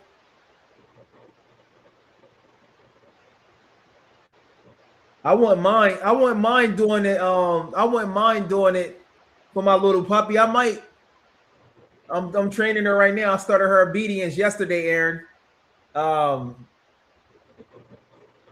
So I would just have to know the rules and how to get titled, and then I can structure her training. But right now, I'm just doing it how I do all of my puppies, as far as like, you know, commands and different things like that, and make sure that they engaged and making sure that they make sure it's fun, because that's all it is, to be honest with you. You know, training, if you just have fun, bro, that's all it is. It's like anything else. If you're a teacher, if you're in high school and you got a teacher that's real cool and fun, you're gonna learn more than a teacher that's boring. That's just the way nature works.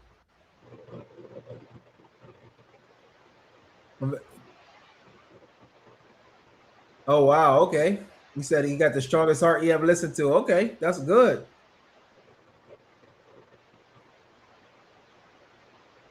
Let me see. He said, no, the registries do not rule the breeds. Breeders focus on the wrong theory. Yeah, I agree with that one. Mike said, what's up? Oh, shout out to Mike, the puppy whisperer. Mike, shout out. Yeah, go ahead and try it. I mean, Troy, Aaron, for those who don't know, Aaron has Slim and Banshee. That's Ninja. He has a female from Danger and Aries, and then he about to get a female from Ranger and Choi, which is gonna be Choi's first litter. So I really look forward to that one. And that brings us back to Scratch right there. Scratch is Choi's grandfather, and she amazing. She's not that big, but she's very intense, very intelligent. You get what I'm saying? So Scratch is a great producer of not just his kids, but it goes down the line, similar to how Justice is, and similar how his granddaddy Preacher Man is. So I'm looking forward to that one. I know I say that for all the breeders because I generally be looking forward to it, because I like to collect the data and just to do a comparison analysis, just to see the different personalities, and just, you know, it's just fun to know.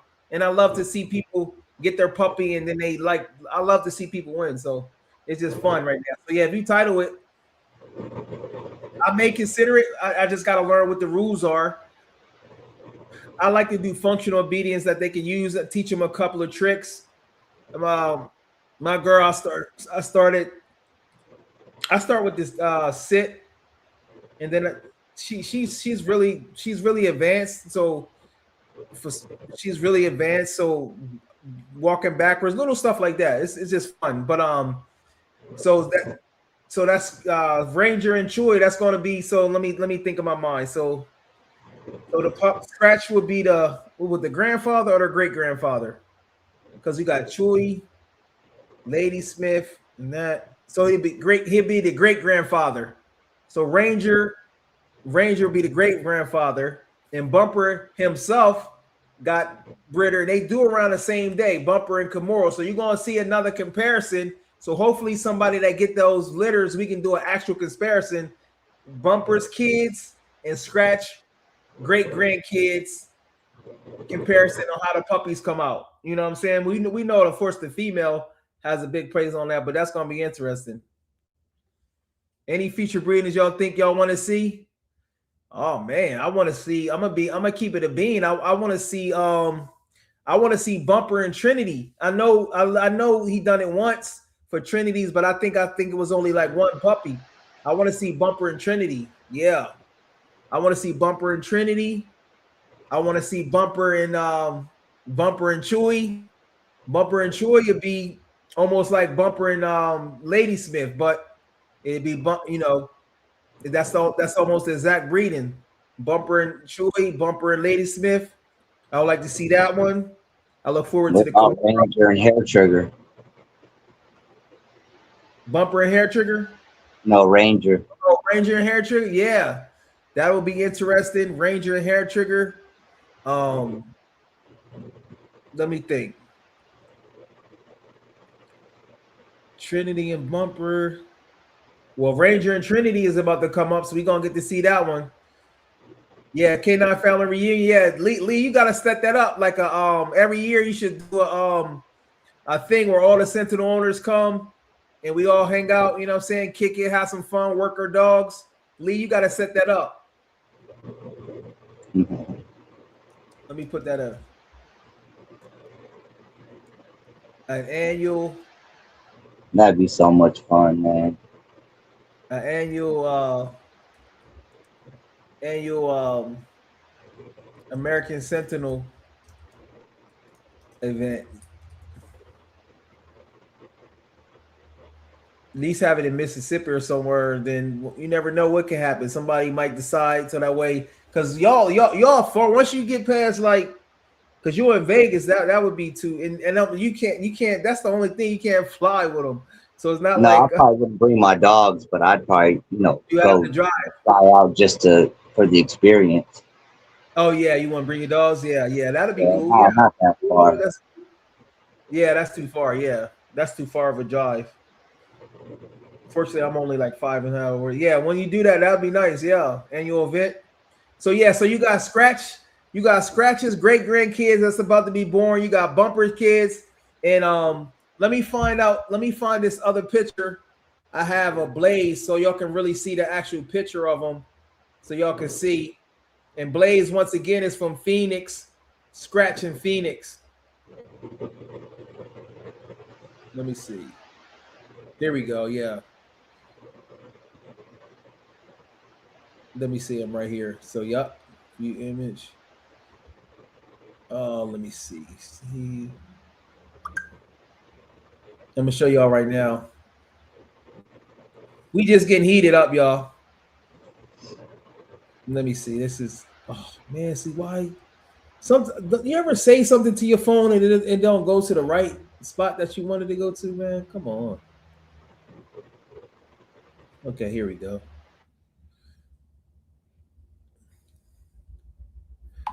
So this is my man Blaze once again. I showed you the video of him. This is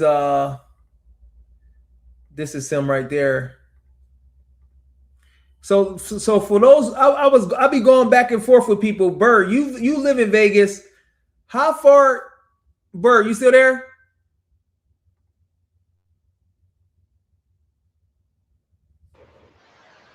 Bird, you still there? Yeah, I'm here. Oh yeah, it got frozen. So for those who don't, because I go back and forth. How far is Phoenix to Vegas, and how far is LA? Is it really 3 hours away? Phoenix is probably like 4 hours, 4 or 5 hours. Oh, okay. But LA is a little bit farther. Oh, like 6 hours or 7. Oh, okay. So that's still not bad, because I mean, that's kind of like the distance. So that's Blaze right there. That's Blaze right there, 29, 30 inches.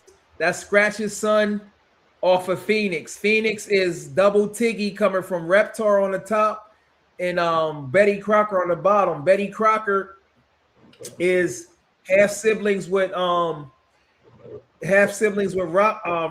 but she's also, Betty Crocker was also half siblings with Lucky 7. They got the same dad, Stone Cold. So what genetics they came, it's obvious Scratch ain't that big, and it's obviously Phoenix ain't that big. So in his colors, he got the white on his face, so it looks like, I said, if any dog, he looked like an oppressor for sure right there. So that's Blaze right there.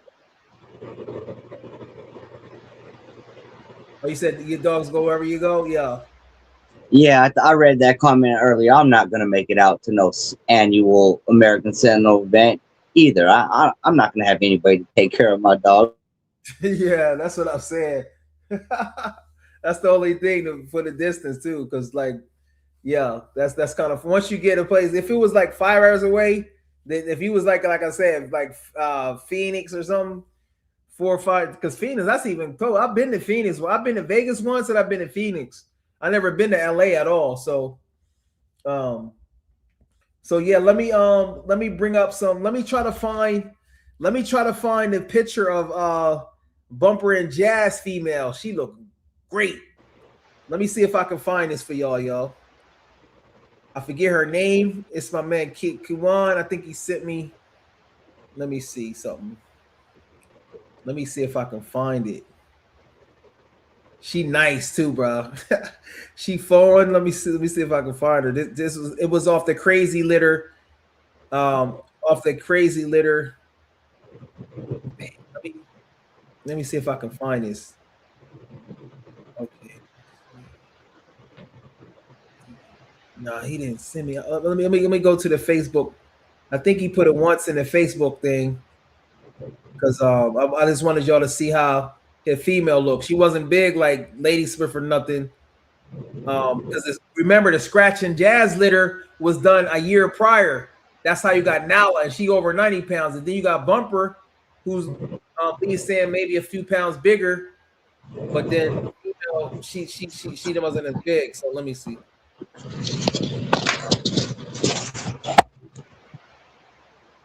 Let me see.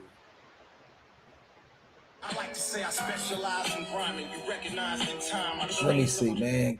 Man, it'd be hard. It'd be hard to bring up. It'd be hard to bring up these. It'd be hard to bring. I've been seeing pictures of them, but I'll be trying to save them just to show people. Okay, here's a picture. This is the dog right here. She was nice and lean. I'm gonna show you her. This was a Goji. She unfortunately she passed away, but this was her at 8.5 months. She was nice and lean, hunting pigs, doing protection work, everything. So let me show y'all this one. Let me show y'all this right here. I got this one right here. This was a Goji. This girl was nice. And then the other one is a fawn one from the same litter.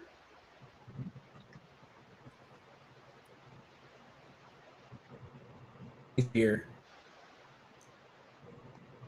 And then down there. So this is a Bumper and Jazz female, y'all.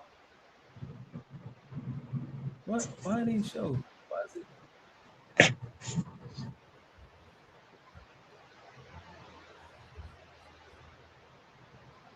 Hold on, let me see. Why is it showing up black? This is crazy. Everything can go wrong, man.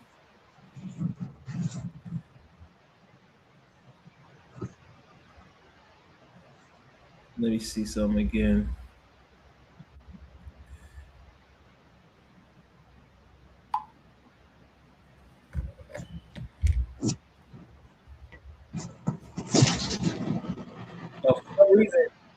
For some reason it don't let me.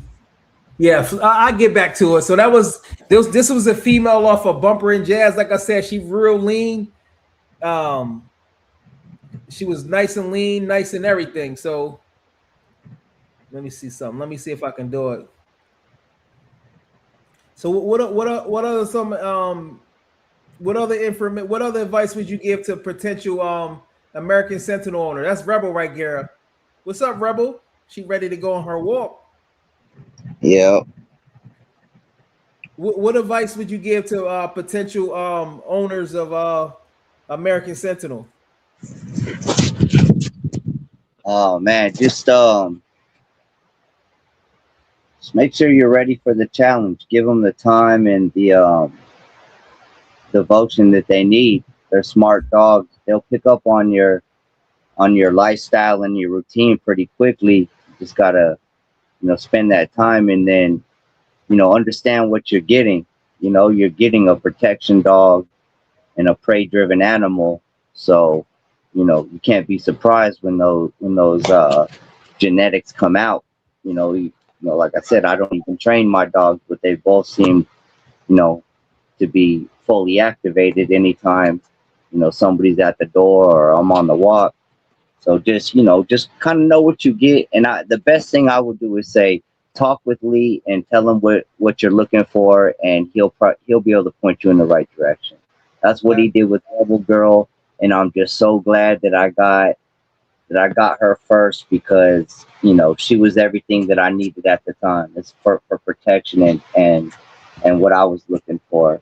And then you know, Cairo was just a bonus because I just love him so. I love Sentinel so much, and I was so impressed with Rebel Girl that you know I had to get another one. But just know, you know, you're getting a big dog that's gonna be willing to protect you and the family. So Yeah, so don't ask for a thing. This was Bumper and Jazz female Goji. This was Bumper and Jazz female Goji when she was 8.5 months. You see how lean she looks looking? She looked like Bumper a little bit, but she looked even leaner than Bumper right there. This was 8.5 months. Because she was born back in 2022. So that was her right now. And I'm gonna try to find her sister, her litter mate sister, which is Fawn. And she's there. So that's it looks like I'm trying to think any females. I haven't seen a female from scratch that was lean like that.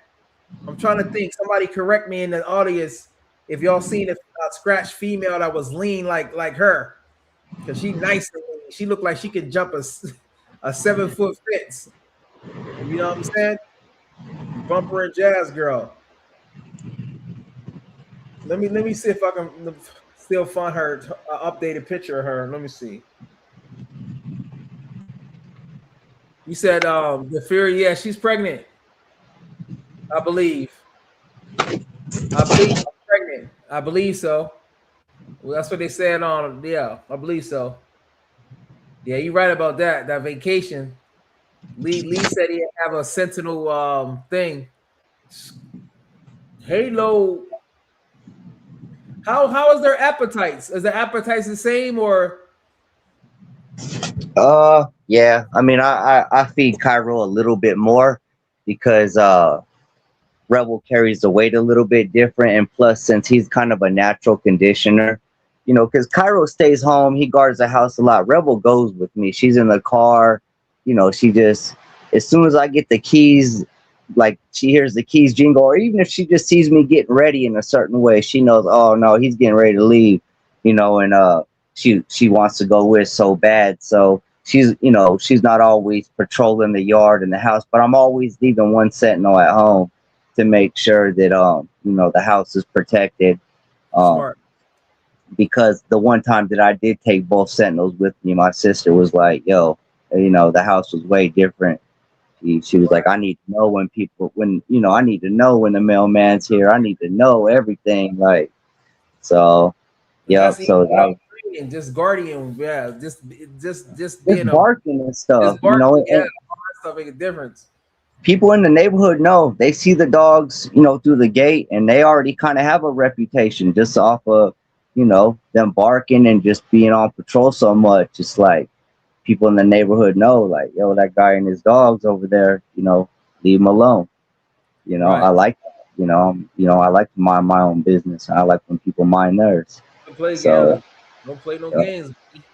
He said, Bird, I saw your bungee leash idea on Fight Drive equipment. Pretty cool. You should check it out. Yeah, Fight Drive. Shout out to Oh, okay. FightDriveK9.net. FightDriveK9.net, y'all. My man Ralphie from Chicago. So while you doing that one, tell us a little bit more about how, after all these years, you never fell victim to procrastination. What are some things you do? What are some tricks that you have to prevent yourself from procrastinating when it comes to your workouts? How do you do that? Like, You know, it's like everybody has that time when they don't want to go, and that's when your inner talk's got to step up. You know, you got to challenge yourself from within, and then you got to think about, you know, this isn't a quick game. This is I'm playing the long game with the gym. You know, so I'm not going in there trying to get muscles overnight. I'm trying to go in there so that when I'm 60, 65 years old, I can still walk my Sentinels down the street, you know, on a 5 mile walk. You know, I still want to be able to have function.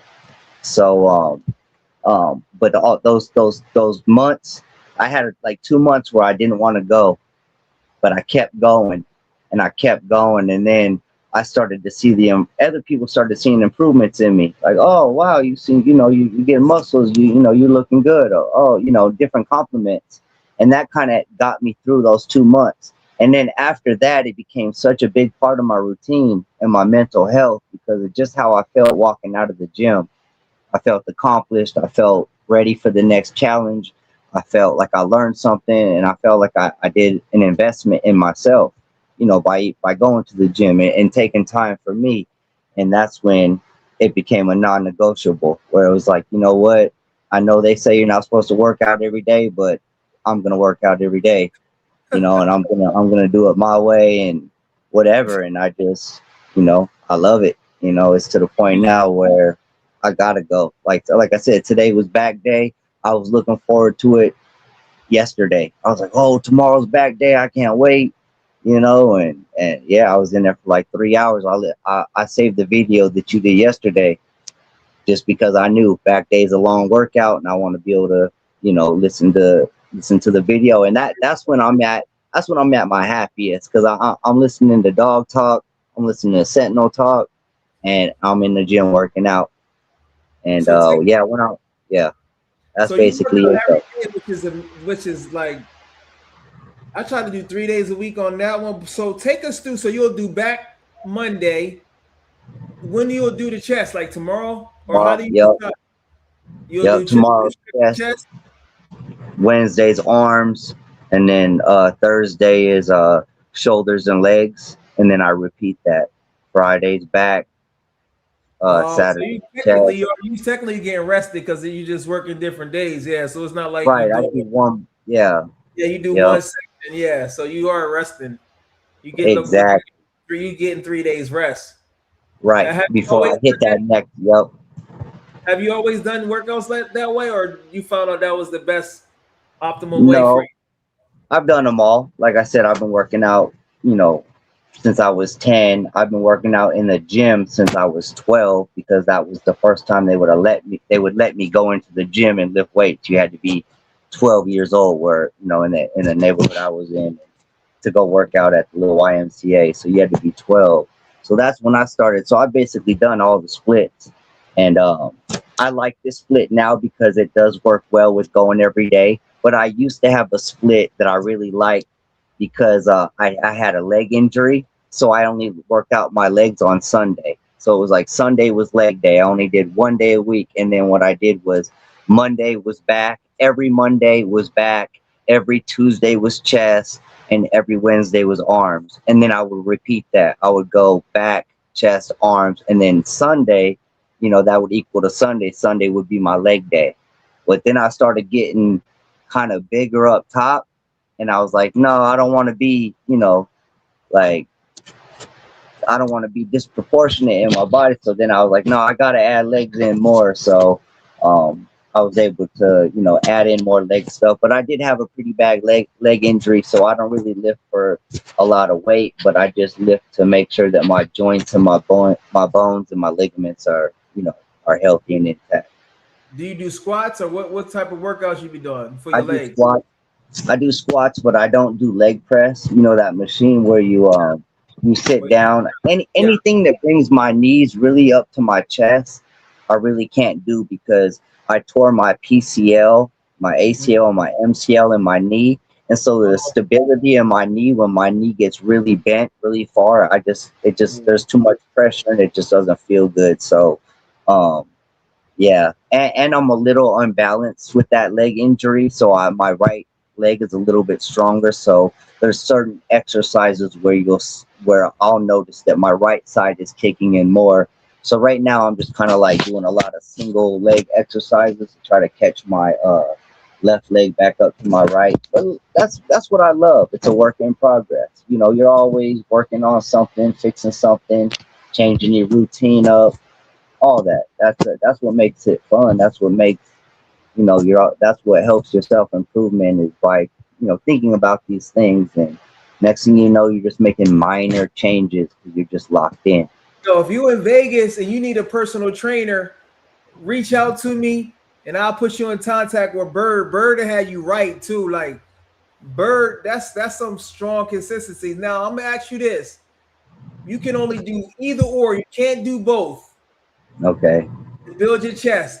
Hear me out now. Hear me out now. You can't pick both. Are you gonna do some dips or are you gonna do some push-ups? Oh, I'm doing push-ups all day. Over That's my dips? favorite. Yeah, Over push-ups. dips? Yeah, yeah. I mean, cause you know, honestly, when I do dips, I feel them more in my triceps, and I can you know make them feel it in my chest. But man, you get down and do 30 push-ups, you gonna feel it in your chest. You gonna be like, yeah, that's hitting everywhere where I need to be. That's why no matter what chest exercise I do, I just instantly get up, bust out push-ups. You know, I use the dumbbells so that, you know, I set up the dumbbells so I can go a little bit you know, a little bit further down and get more of a stretch in the chest. Just because once you do so many push-ups, you'll end up doing 50, 60 at a time, you know, so it just makes it a little bit more difficult. But yeah, man, walking 2 Sentinels every night, you gotta go to the gym and be ready.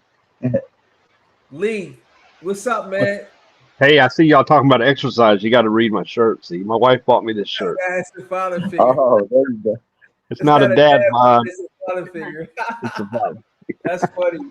There you So go. Lee, so Lee, if you had this, I know Scratch is your favorite, but just because something your favorite, that don't mean that is necessarily what's best for that time. So you No, just he was my favorite because he was the best. You know, the reason Mhm. why I say that no, is hold on. because Let me finish, Lee. Let me finish. all right, gotcha. You're about this. You new to the American Sentinel. You calling Lee Robinson up. You want to start your Sentinel program. You need a female, two females. Are you gonna get some of that bumper blood? Or are you gonna get some of that scratch blood? Go ahead. Well, you know that I personally like Brindle, right? And the reason Yeah. why I did that, the reason why I did that Scratch or Justice Halo breeding so many times is I wanted to get another version of Scratch, but Brindle. And the, Okay. the, Okay. the closest thing to that was probably Aggro that Keaton had. And Mhm. look, Yeah. look, here's why you should take me for what I say. It would be to my advantage to say Bumper was better because Bumper's still alive. I could sell puppies off of Bumper faster if I said that. But Right. Mm. Right. the truth is the truth. I don't lie to make my pocketbook thick. You know, I'm going to tell it like it is. I think Scratch was probably my favorite dog of all time. You know, and Lady Smith, she's the only one I can think of that might have edged him out, and that was his daughter. So uh, Lady Smith was an absolute beast. So what would you say that Scratch brought to the table that maybe Bumper didn't, and vice versa? Because Well, I know that's your opinion, but yeah. No, see you're the good. bumper. Yeah, I see the bumper thing, like I say. But go ahead. Well, when Scratch was a pup, I remember I put him in the truck one time and I was driving to town, and I had to keep him off the dashboard. I mean, he didn't care. He was jumping up on the dashboard as a puppy trying to walk on the dashboard, and I'm like, dude, I'm trying to drive. And you're wanting to Mhm. walk across the dashboard. Just super solid confidence in every situation. Bumper, you know, you said earlier that maybe he's underrated, and there's probably a little truth to that It is underrated. because Fact, yeah. because he hasn't had the same level of uh, testing and training that Scratch had. And Scratch didn't have a lot of training, but he did have a lot of testing. And so when a dog is proven over and over and over and over again, and another one has done really well in the evaluations that he has, but he doesn't have as many evaluations, then I got to bank on the one that I know rather than the one that I hope. Right. You know, and but Bumper has proven to be a really good dog. He's definitely a high drive dog. But when I throw an endorsement on a dog, you know, I've said before that there's some people out there that act like everything's a golden egg, you know, and they get super excited when they see somebody that's doing well. Some of these people get super excited when they see somebody that's doing well fall a little bit. Well, that doesn't bother me because I've always admitted, like when I had a dog, that not every dog's perfect, right? We're going to have some dogs that don't live up to the standard. But I'll tell you what thing that's never happened. I've never had somebody embarrass me with a dog that I put my name on. When I say that dog is good, it's good, you know. And when I have a dog that I don't know about, but I still have high hopes for, I say, I don't know. I think he's good, but I don't know. You know, there's a difference between take this one to the bank versus I think this one's good, but I can't bet on it. We got to wait and see. So, yeah, I'm But sorry. Bumper is better than just okay. You know, he's not an okay dog. Bumper is a very, very good dog. So you would say Scratch is a Toyota Tundra, and what if they was cars? What would it be? Scratch would be a what? Tundra, and what would Bumper be? He's just a leaner version. He's gonna be more like a Tacoma, I guess. He's big, but you don't want to call him a Tacoma because he weighs probably a little more than Scratch, you know. But he's leaner. Right. And he, I would like say Scratch is a 4-wheel drive Tundra, and Bumper's a 2-wheel drive Tundra lifted up.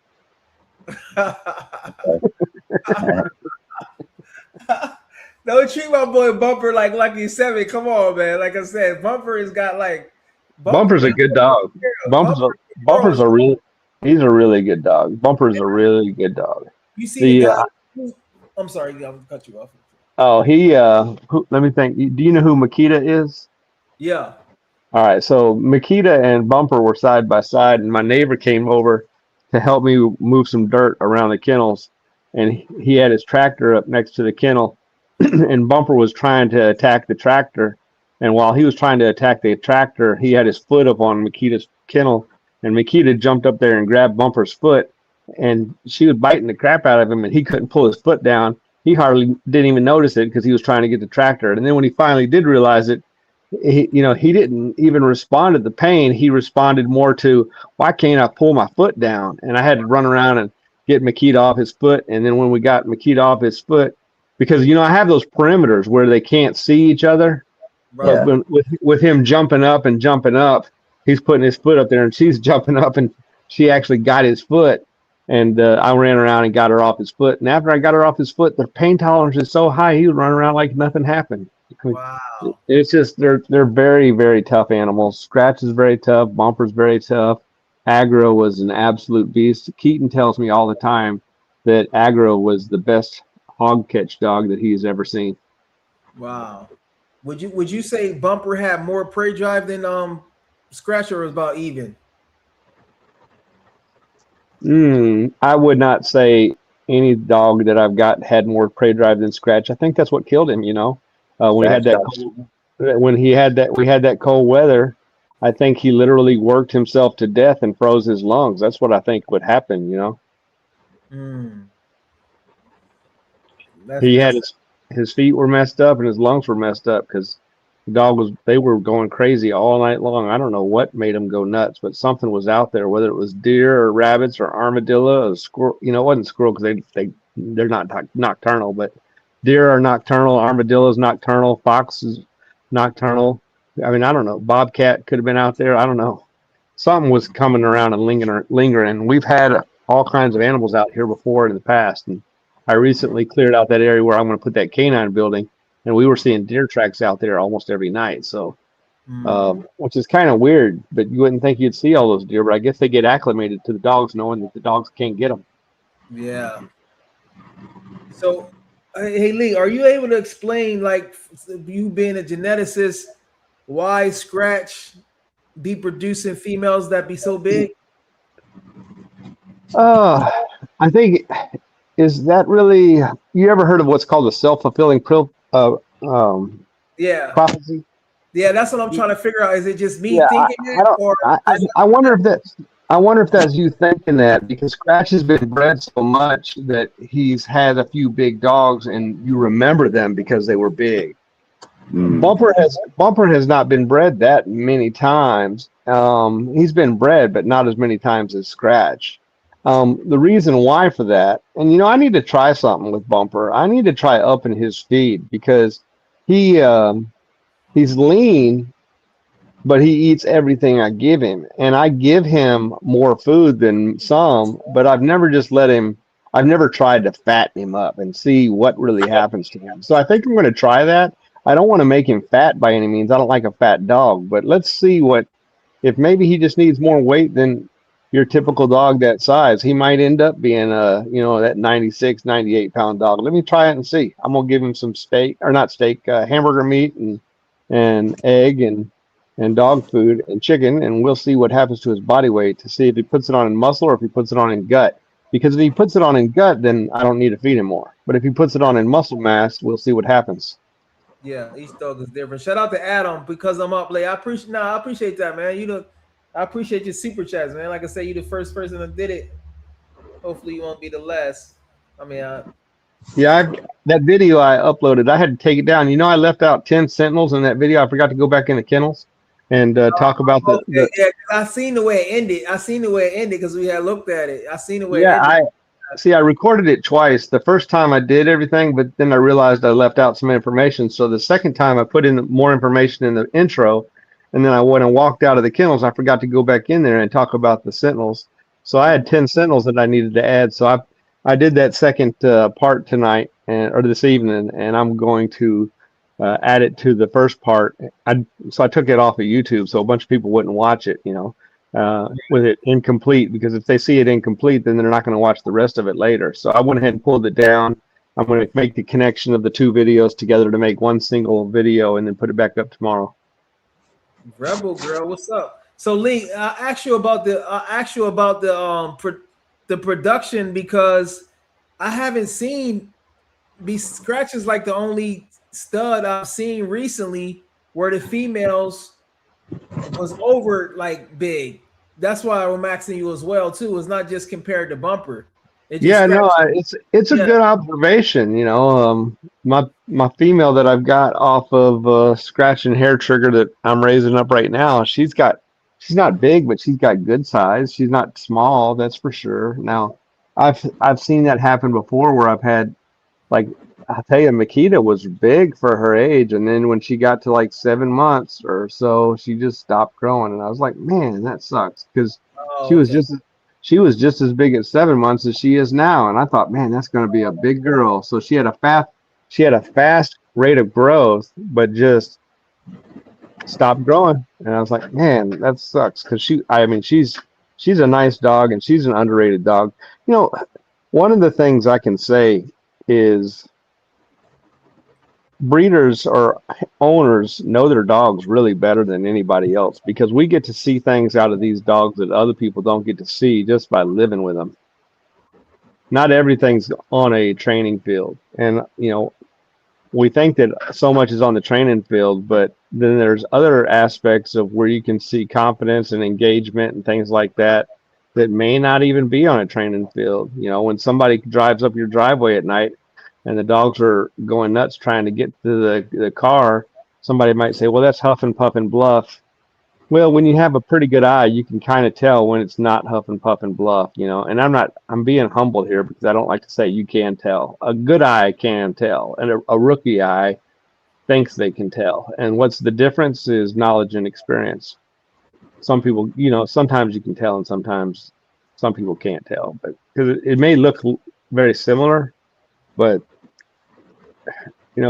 when you also have to have a decoy that knows how to work those dogs in a manner where it's not like you're working a Malinois, and Keaton Temple, my friend, he'll be the first one to tell you that he's not a professional decoy. He does what I ask him to do, and we make the best of it. And anybody can work a great dog, but when you have a dog that may have good drives, may have good confidence, but you're not turning it on because you're not giving it the right stimulus, then is that the dog's fault? Is that the decoy's fault? Or is it neither, or is it both?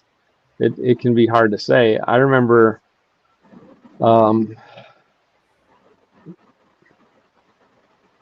sometimes I want to bite my tongue because I want to be humble, but then other times I'm like, man, I'm going to die and I'm not going to share the information of things that I know. So I just need to say what I know. I remember a dog that Johnny Corbel had up in the corner of his property that he thought was a good dog, and he he couldn't get anybody to really turn it on. And when I'm working your dog, you tell me what you want, and I'll do that. And he told me what he wanted me to do, and nobody had ever got this dog to do well. And I tried doing what he wanted me to do, and it just wasn't working. And I said, Johnny, if everybody's tried doing what you want them to do and the dog's not working and you think this dog's a good dog, let me ask you for a favor before you give up. Will you let me do what I think the dog needs to be done? And he said, yeah, sure. And I went in there and turned the dog on, and I kid you not, like in 30 seconds, I got out of there after the dog wins, and he's like, wow, that dog has never done better. And then I waited a minute, and we did a couple more sessions, and then we went from 30-second sessions to 1-minute sessions to 2-minute sessions to 5-minute sessions, and we called it a day. You know, let the dog just sit on that for a month or two. And I wish I had a really good decoy that could work these dogs in the way that I like them worked. And we don't always have access to that. We're blessed to have Aiden come out here from Texas. You know, that's a big asset. But that's a long drive. It's not something we can do on a regular basis. Right. Maybe somebody, maybe you know, Mississippi con. That's Scratch. That's Biscuit brother right there, y'all. For those who wondering, that's my man Cairo Kush. Happy belated birthday, 420, baby. Can you enlarge, make his screen bigger so I can see that dog? I want to see that dog. Or Bird, send me some pictures of that dog. That's Biscuit's litter mate. Yeah, I sent you some videos then of everything of them to your email. I'll send them again, no problem though, if you want. Yeah, we get bombarded sometimes, and when I would like to see what Biscuit's litter mate looks like. Let me see. Yeah, he's getting worked up because it's time to go on our walk. So I'm gonna go ahead and step out. But Lee, I just wanted to say thank you for the great recommendation you gave me on my Rebel Girl dog out of Cowboy and Machete. She's been everything that I've wanted and my family's wanted. So and Cairo's been awesome too. But it started with Rebel Girl. So you gave me a great recommendation. I appreciate that. That's cool. When we see other people picking up the breeding program, I try to make sure that they can be successful. So I was glad it worked out for you and Ryan both. But I don't want to intervene because I got to bounce too. My son is heading out tomorrow, and he's going to be gone all summer. And I want to spend a little more time with him before he goes. I appreciate y'all coming through, man. Anytime. Scratch and Bumper, man. I'm gonna say it's a tie, Lee. Yeah, I would. I'm not going to say it's a tie because Scratch is proven, but Bumper might. Who knows? Bumper might catch up because now he's the one that's got the focus because Agro's gone, and Scratch is gone. So now I'm gonna put more time in with Bumper. Let's see what he does. Awesome. Appreciate y'all too. All right, Bird. Y'all take care. All right, see y'all. See ya.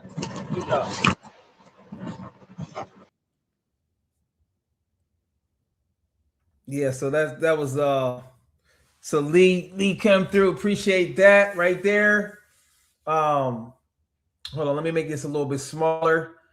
So, and like I said, that's Scratch. That's his favorite, Scratch. But based on the production, the way they both produce, I would say they like a tie. You know, because I like Jaguar. Of course, he's a male. He's bigger. Chakra, Prey Dry, about the same. Jaguars all switch coming from Jaguars all switch is much better than hers. She learning too, because a part of that is she a puppy. A part of that is she's a puppy, so her off switch has to get a little bit better. Because I still crate her. She's also learning to play with my new puppy. Like I said, I had to get that fixed, and she's doing great. She every now and then she'll still get too much, and then it's too overwhelming because my little puppy I weighed her today. She's 16 pounds, so she's learning on that one. Jaguar don't really play with her yet. Jaguar wait till she get older because now he just correct her. Now he just correct her, like his corrections be hard. He just growl. You know how the dogs do, because they be all in his face, but he don't try to hurt her or nothing. Chakra like play with her and be like to Rob, like, bro, I like Chakra, you gotta stop. You know what I'm saying? So that's kind of like a difference between the way they act, coming from Scratch and Bumper. And like I said, Bumper Jaguar is more tolerant of dogs. Chakra is not at all. You know what I'm saying? She's not a law. So shout out to the bird. I appreciate you coming through. Yeah. So Scratch. And also for those who don't know, we're gonna get into some more. I ain't finished yet, y'all. I'm gonna have to hold it down by myself. I ain't finished yet. So we're gonna look at I think the video is still up there. We had a dog from Scratch and Onyx, which is another double justice breeding. Bumper and Jazz, Scratch and Jazz, those are the double justice breeding. And then you got Scratch and Onyx, which created Lady Smith. He done that breeding 3 times, or maybe no, he done that breeding 2 times. Scratch and Onyx. He done it other times, it wasn't successful. So the first time created Lady Smith, and the second time, which I remember these dates because I know I got Jaguar. He was born March 21st, but 6 months prior, Eastwood and Bro was born. That's another Scratch and Onyx litter. So if you know the history of Onyx, Scratch, and do you know the history of Eastwood? Eastwood is one of those dogs that's very, once again, very dog aggressive. So based on my data, if you got a dog from Scratch, they're gonna lean more towards being dog aggressive as well as the civil. Now Bumper, I'm just telling you for mine because I don't got no other Bumper dogs. Jaguar is more tolerant of dogs, and so Scratch and Onyx, Eastwood, the situation he was just going at the other dog. He just, if you got a dog and certain dogs come in, you got to be, your handling skills gonna have to be something. I'm telling you right now, because if you're not used to a dog that plays super hard and goes and goes and goes, and it don't matter even if they get hurt and just keep going. And then if you mix it with they don't play no games where they don't, it can be a problem. And sometimes it can be a problem. You might have a male and another female in there, and depending on the female's personality, it can be a problem. And then you also, of course, have the same sex aggression, 2 males.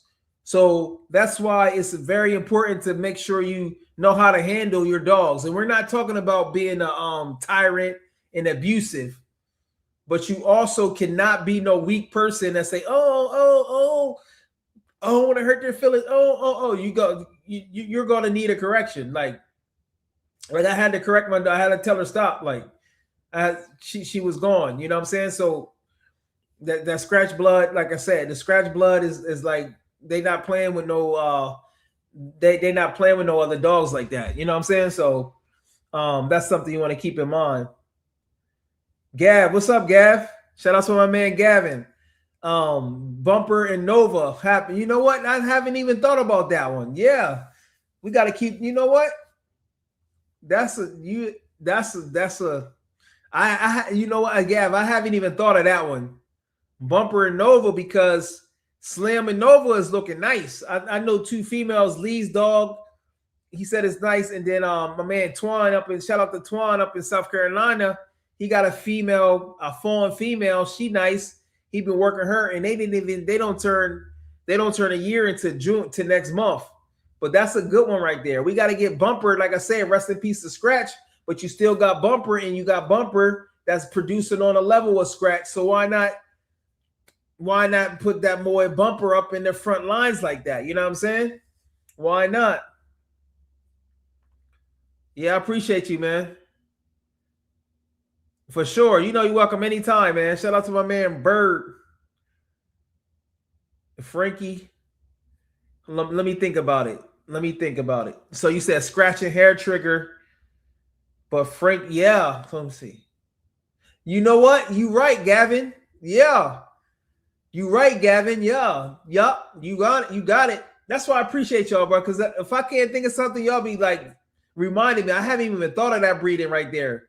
Bumper and Nova be like Scratch and Hair Trigger. Reason why we said it'd be like Scratch and Hair Trigger because we know Scratch and Bumper is full siblings. Nova Nova and Hair Trigger is half siblings because they both got the same mom. Hair Trigger is Lucky 7 and Onyx, and Nova is Frankie Bump and Onyx. So you do the Bumper. Now I'm guessing, like I say, for some reason, I don't know the science behind it, but just from the data I collected, Scratch be producing big females.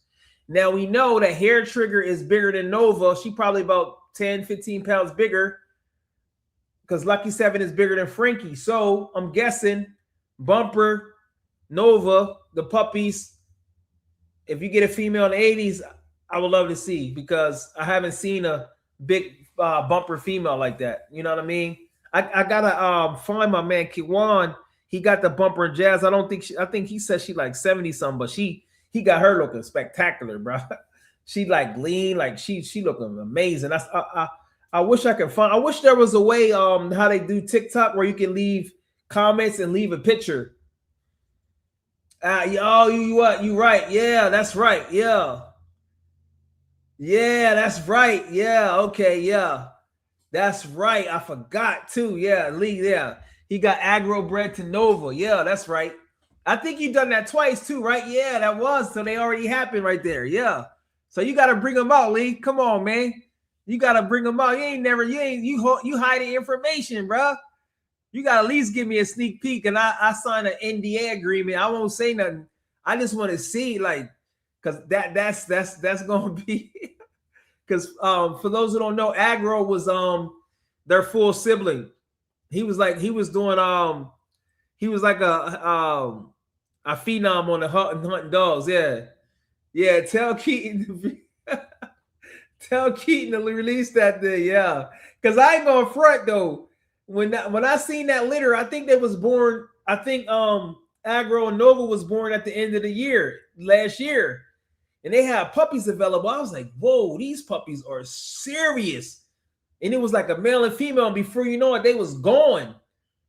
And this was after he picked this puppies. And I'm like, bruh, no, for those who don't know, y'all, Nova, I don't know why it does that. Let me see.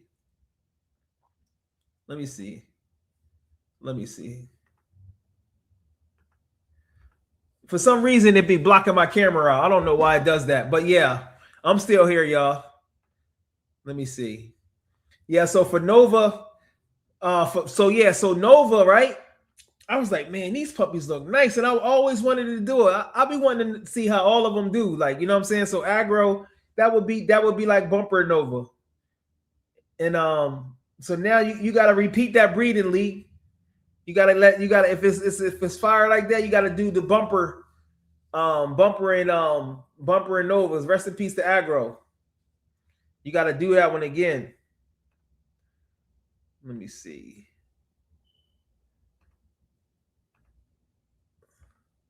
I don't know why it be there. Yeah, so that one would be nice.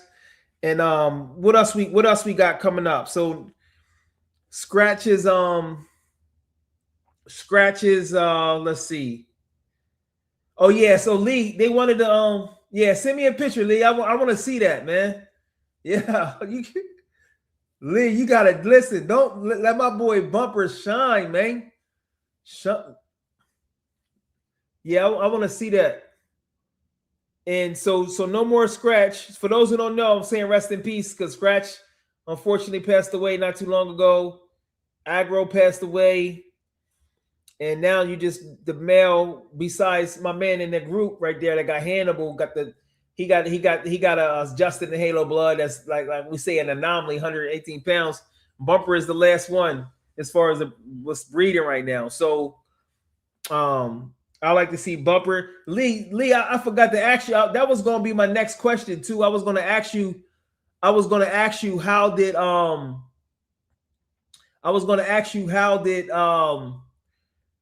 I was going to ask you, how did Bumper and Trinity female come out? Because I think it was like a singleton or something like that, and it was a guy on there. I just seen the picture, but I haven't got a chance to see it. Okay. She looked like. Oh wow, that's a girl. Yeah, she looked like Frankie, bro. Oh yeah, she looked, man. Let me see. This is from Aggro and Nova, y'all. Y'all got me hyped, bro. So Ranger is about to go to Nova. That's gonna be the double Frankie bump. Yeah, she looked good, bro. And she like great. Like, yeah, she lean. Yeah, she looked nice, bro. She looked like she looked like let me see. She lean. She looked like Frankie. Who else she looked like? She looked like Frankie a little bit, but she got a big head like a boy. She got a big head like a boy. Y'all gotta see her. Blue Brindle, yeah.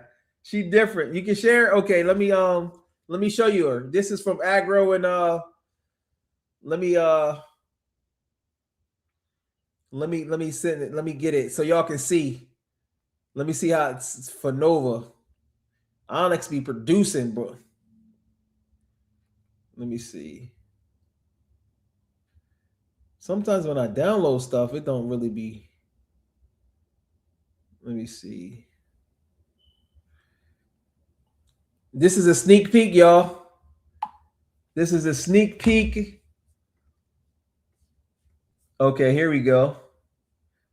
Let me see. I'm gonna show you right here, and then I'm gonna show you. This is Aggro and Nova puppy, and I think she was born at the end of the year. I gotta look at my records, but she was born in. He might have done this breeding twice though. So this is her right here. See, she got a big head like a boy. You see it? She got a big head like a boy, and then she looked like Frankie a little bit, and then she Blue Brindle. So that's kind of strange because I don't know how that came to be, because Aggro was just Brindle. He look a little darker than Bumper, but he was Brindle, and we all know Nova, she just fawn. So to come up with that Blue Brindle, I'm not sure how that goes. So that's Lee. What's her name, Lee? She got a big head like a boy. Yeah. So that's her right there. I'm sure she's gonna be hunting pigs. Just was out of Blue Jay. Oh yeah. Okay, so that's how Justice. So it probably came out from Justice. Blue jean, maybe that's the color. Okay, so that's how it came. Okay, so that's the secret weapon right there. See, they got secret weapons, and you got the exclusive information right there. Aggro and Nova. For those who wondering, that's that Justice Halo blood with the Aggro taken back to Frankie Bump and Onyx. You see that? Frankie Bump and Onyx. So with Ranger, that's going to be double Frankie Bumps, which sometimes the puppies be smaller.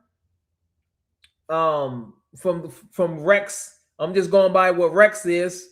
But like I said, a lot of y'all don't want the dogs to be big anyway. You know what I'm saying? You just want the working abilities and still have a protection side to them. So I'm looking forward to that one. Yeah.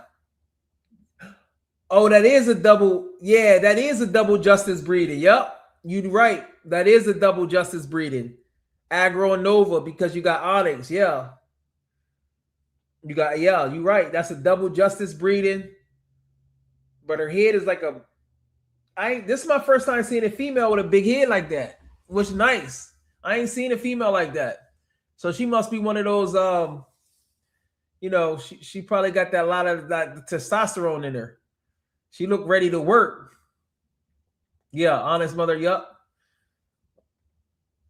Ranger and Elsa threw a blue fawn male as well. Oh, he did?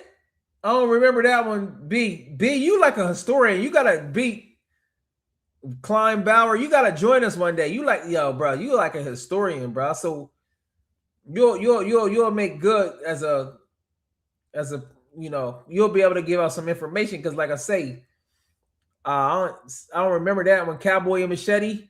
A phone, blue phone. Yeah, every now and then it comes out.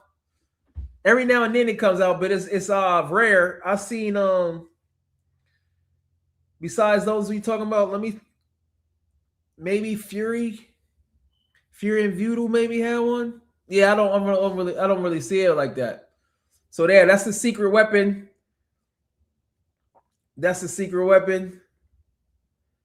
For some reason, hold on, let me see something.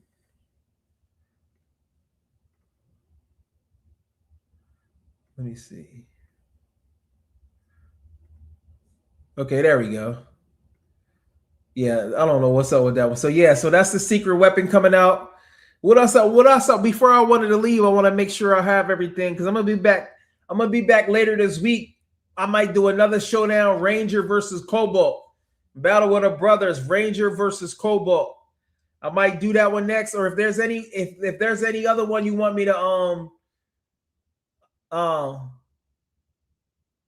yeah, for sure. Yeah, make sure you do it. Yeah, here I'm gonna put my email address right there. That's my email address right there. I would love to have you on, bro, because you'll definitely you definitely know your stuff, brother. That's it right there. That's my email. If any of y'all ever wanted to email me y'all pictures of y'all dogs, videos of your dogs, make sure y'all send it to jaguarthebandog@gmail.com, and I'll be glad to showcase you because my channel is named after Jaguar, but my channel is more about just the Sentinel breed as a whole and working breeds as a whole. I love to showcase y'all dogs and not just mine. You know what I'm saying? And to be honest with you, I'd be having to force myself to even put mines on there. I'm like, okay, do I really want to do it? But I gotta think of myself because okay, it's people out there that want to see it. So I gotta separate my personal feelings with what's good for the channel. So, but yeah, make sure you send that out there. Yeah, for sure. So are you saying she got a hint of blue in her? So for those who don't know, my man Gavin right there, he has litter mate to Chakra. She's a bad girl. I'm trying to see her in person. Her name is Kaida. She's a black brindle. Hey Gavin, did you get a chance to wear her yet? Because for 1 minute while they was growing up,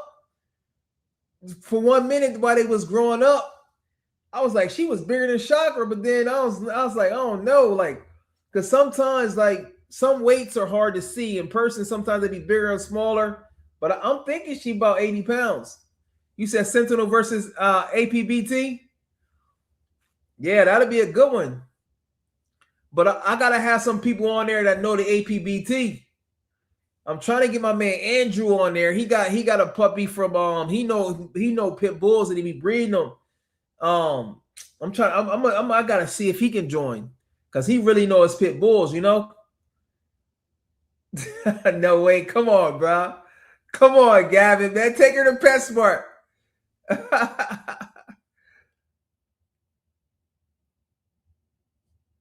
Oh, he never had a blue Austrian? He did not catch the blue gene? Okay, yeah.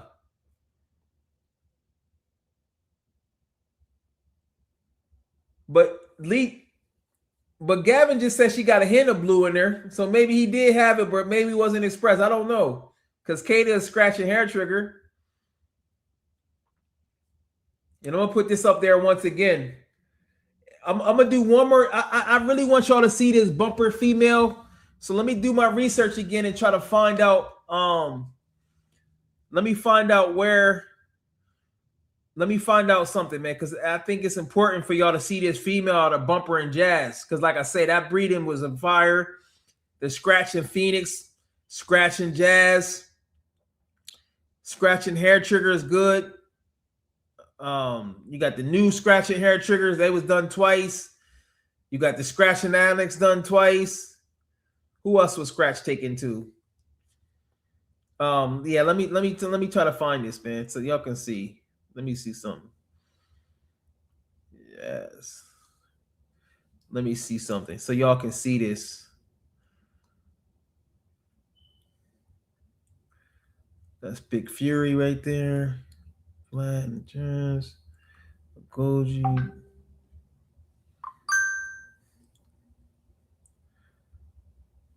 Oh, that's it. I'm gonna show you. Okay, my man Gavin just sent me the picture. So I'm gonna show y'all. I'm gonna show y'all. I'm gonna show y'all a picture of Kata. This is. I'm gonna show y'all right now. Just give me a second. This is Chakra's litter mate. Like I said, I thought they was the same size, but Chakra just got big. I don't know. Because you know me, I take my dog size, but I don't like my dogs to have to be fat, but mine take a longer to get leaner. You know what I'm saying? And I be faster. So I'm like, bro, what are you doing? So let me show y'all this Chakra's litter mate, y'all. Exclusive. Chakra's litter mate. Her name is Kata. She's 16 months. Born December 25th, 2024. Scratch and hair trigger over 63% pit bull. And this is her right here. Let me see. That's her right there. Scratch and hair trigger, y'all. I don't see no blue in her. She got the onyx. She got the onyx brindle. She look nice. That's Kata right there, y'all. Kata. Scratch. Hair trigger. My girls, they don't call them twins. They call them litter mates, right? And full siblings. Scratch and hair trigger. There she go. Kata. I like her ears too. Well, she might be. Yeah, she might be smaller than Chakra. Yeah. She might be. She high active. Gavin, how is your personality? Bro, they be like, you gotta be, they be like high strung, bro. You gotta be like, you gotta be on point. I ain't gonna lie. Bumper to Elsa, that would be interesting. Bumper to Elsa would be kind of just like Bumper to Nox. Bumper to Luna that created Nox, yeah. That was her. She do look nice. That's what I'm saying. Kata do look nice. Gavin keep his dogs lean too. And remember when I mentioned Nyla? Nyla is scratching jazz. Nyla's owner, Adam, only bred her one time, but it was to a Belgian Malinois. And Gavin is one, he has a female. Hey Gavin, you mind sending me a picture of your Nala female, even though it's a bull herder, it's with a Malinois. You mind sending it to me so I can show you how Scratch's granddaughter looks mixed with a Malinois. You mind sending me a picture? Yeah, she real hot. Yeah, I told you that the scratch be real hot. Like, send me a picture of that. Yeah, full siblings. Yeah, so that'll be an inbreeding. Yeah, but you done the bumper in the well, Ryan did it, Bumper and Luna, so that would be similar. Yeah, that's how you got a Knox. Yeah, so that'd be interesting. But you got to do the if he send me, yeah, see what I got. He gonna send me a picture. This is gonna be Scratch granddaughter with a Belgian Malinois, so you can see Scratch's influence with a Belgian Malinois before we get out of here. Shout out to my man Gavin. That's my man right there.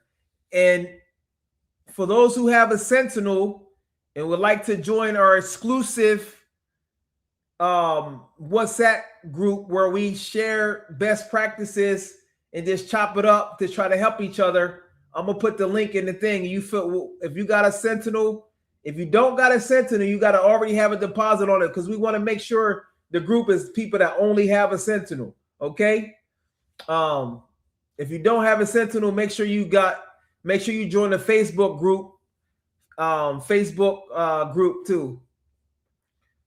So he gonna wait for this picture so I can show you. This gonna be Scratch's granddaughter with a Belgian Malinois. Yeah, she look good though. Kata look real nice. She real. they be when we say something is real hot, that The hotter a dog get, the better your handling skills gotta be.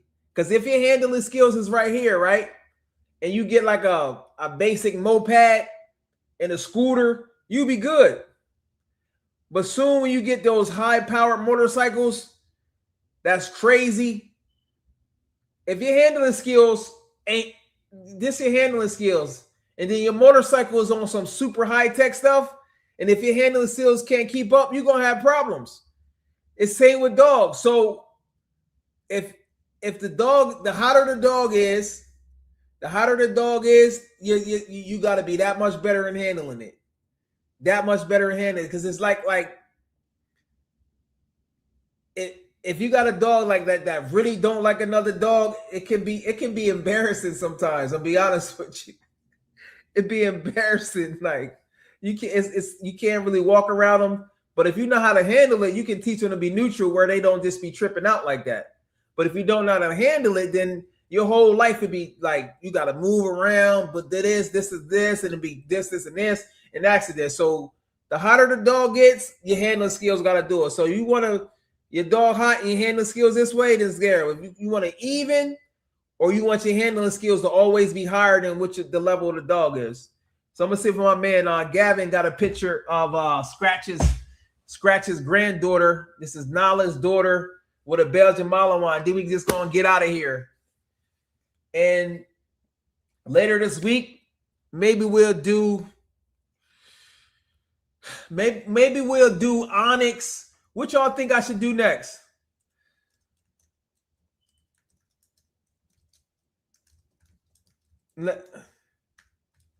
Should I do Preacher Man versus Justice? Preacher Man versus Justice. Preacher Man versus Justice.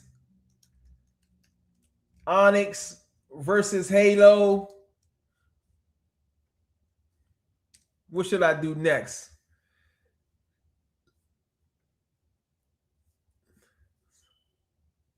Gab might not have got it. I'm waiting for him. I'm gonna give him a couple more minutes before we get out of here. So he might not got it.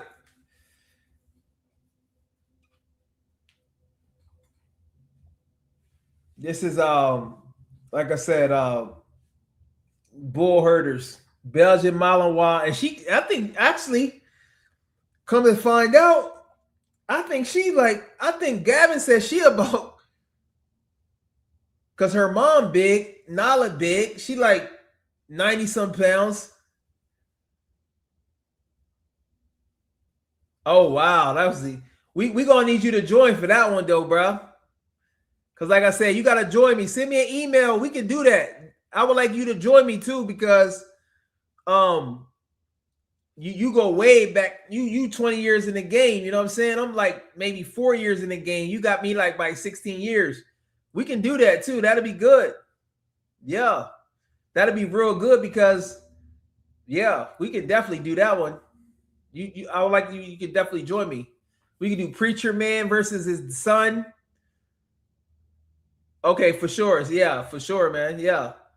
Preacher Man versus his son. Let me see. Who else? Halo versus Onyx production, because those are the two probably biggest female producers, maybe. Because Onyx be producing.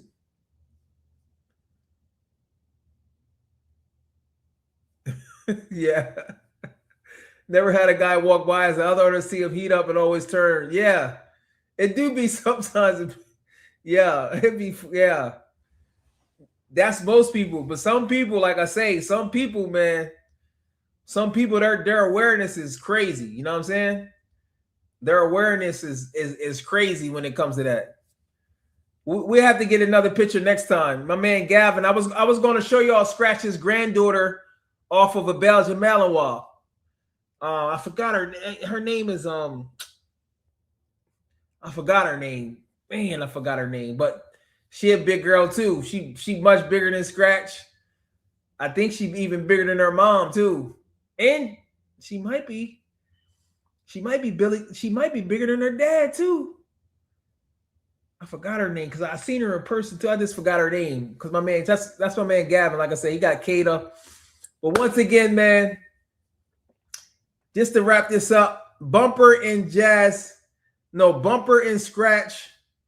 I couldn't find a picture of I couldn't find a picture of I was gonna show you the other Bumper. I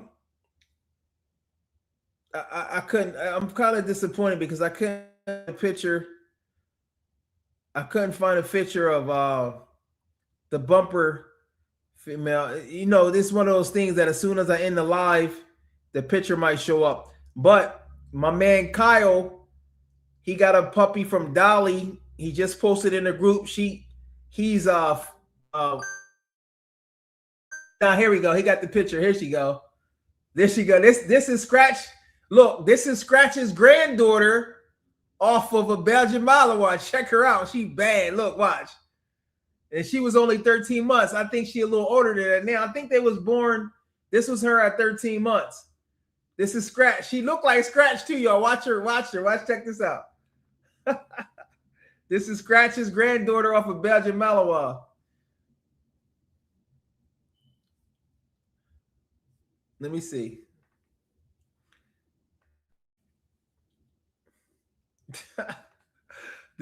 What's her name again? Gavin, what's her name?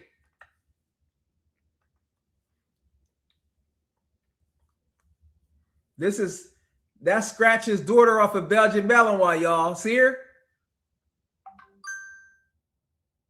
Yeah, she's 90 pounds. She's 2.5 now. Yeah. That was her at 13 months. So don't she look like Scratch phenotype? She got the Scratch phenotype, and that's coming. Scratch is producing even with, that would be an F1. That's a total different breed. That's a major outcross, but his genetics still played a part. And that's his granddaughter because her mom, Nyla, so that's his granddaughter, and she got that body type. She looked like she maybe a little longer, and this was at 13 months. Doja, that's her name, Doja. Yeah, that's her. Doja, nice. Yeah, that's her. That's Scratch's granddaughter, y'all. So you see how I was talking about last night, like even if you wanted a program, you want to hit Lee up because, like I say, a lot of the Sentinels can work with your own program of producing dogs. So if you want, stud services or that, make sure you hit Lee up. But that's Doja right there, y'all. I forgot the Belgian Malinois name. I forgot his name. Cobus. Yeah, his name was Cobus. And if y'all type Adam Burke, I done an interview with him. Right, 3 years went by that fast? No, 2.5. No, that was 2 years ago. Yeah, they 2.5. Yeah. So Adam Burke, if you watch that video with Adam Burke, we was talking about Nyla and Cobus. So there you go. Scratch the Scratch body, the muscles, tone is right there. The face look a little bit different, but yeah, there you got it. That's Doja. And once again, if I had to my synopsis of it all, I'm gonna say this is an even tie. Just like last night, I think that was a tie. I think that was a tie. Now I don't have I got Scratch and Bumper blood. Last night I only had Lucky 7 blood, but Bumper, like I said, Bumper is very underrated. And hopefully, like we say, Bumper, we see how these puppies with Dolly turn out. And I would love to have those people that have one of those puppies. I'm gonna have to reach out to Kyle as his boy. Like I said, he's 45 pounds at 5 months. That boy probably gonna be 90, maybe 100 pounds. That's I reach out to Kyle. I haven't personally met him, but I think he be on the comments. You going with Scratch? Yeah. You biased like Lee. You biased like Lee. I got both, so I'm not biased. I like both of them. But I'm just telling you, the difference of his mind is she more dog. She don't tolerate no other dogs at all. And she not friendly with people. Strangers. Jaguar not stranger with strangers at all. And he's a little bit more tolerant of dogs. A little bit more tolerant, you know what I mean? But so I'm gonna call this one a tie. I gotta call this one a tie, man. And plus, if you look at it, if I had only one choice, I hate to say this, well, because that's just based on color. Because we all know that brindle can produce brindles and fawns. My favorite color is brindle, even though I like the fawns. I'm surprised, like I'm surprised that the brindles don't actually cost more money, to be really honest with you. Because if you really think about it, now if you was a breeder and you only wanted fawns, then you good. You good. It don't matter to you. But if you want both, then you need a brindle. You need a brindle. So let me see. Yeah, so that's basically it. So as we come to an end, this one is an even one. So if you want to make sure you get that bumper blood with that Kimura and well, they already got the Dolly. And once again, man, I appreciate y'all. We're gonna call it a night, man. Peace.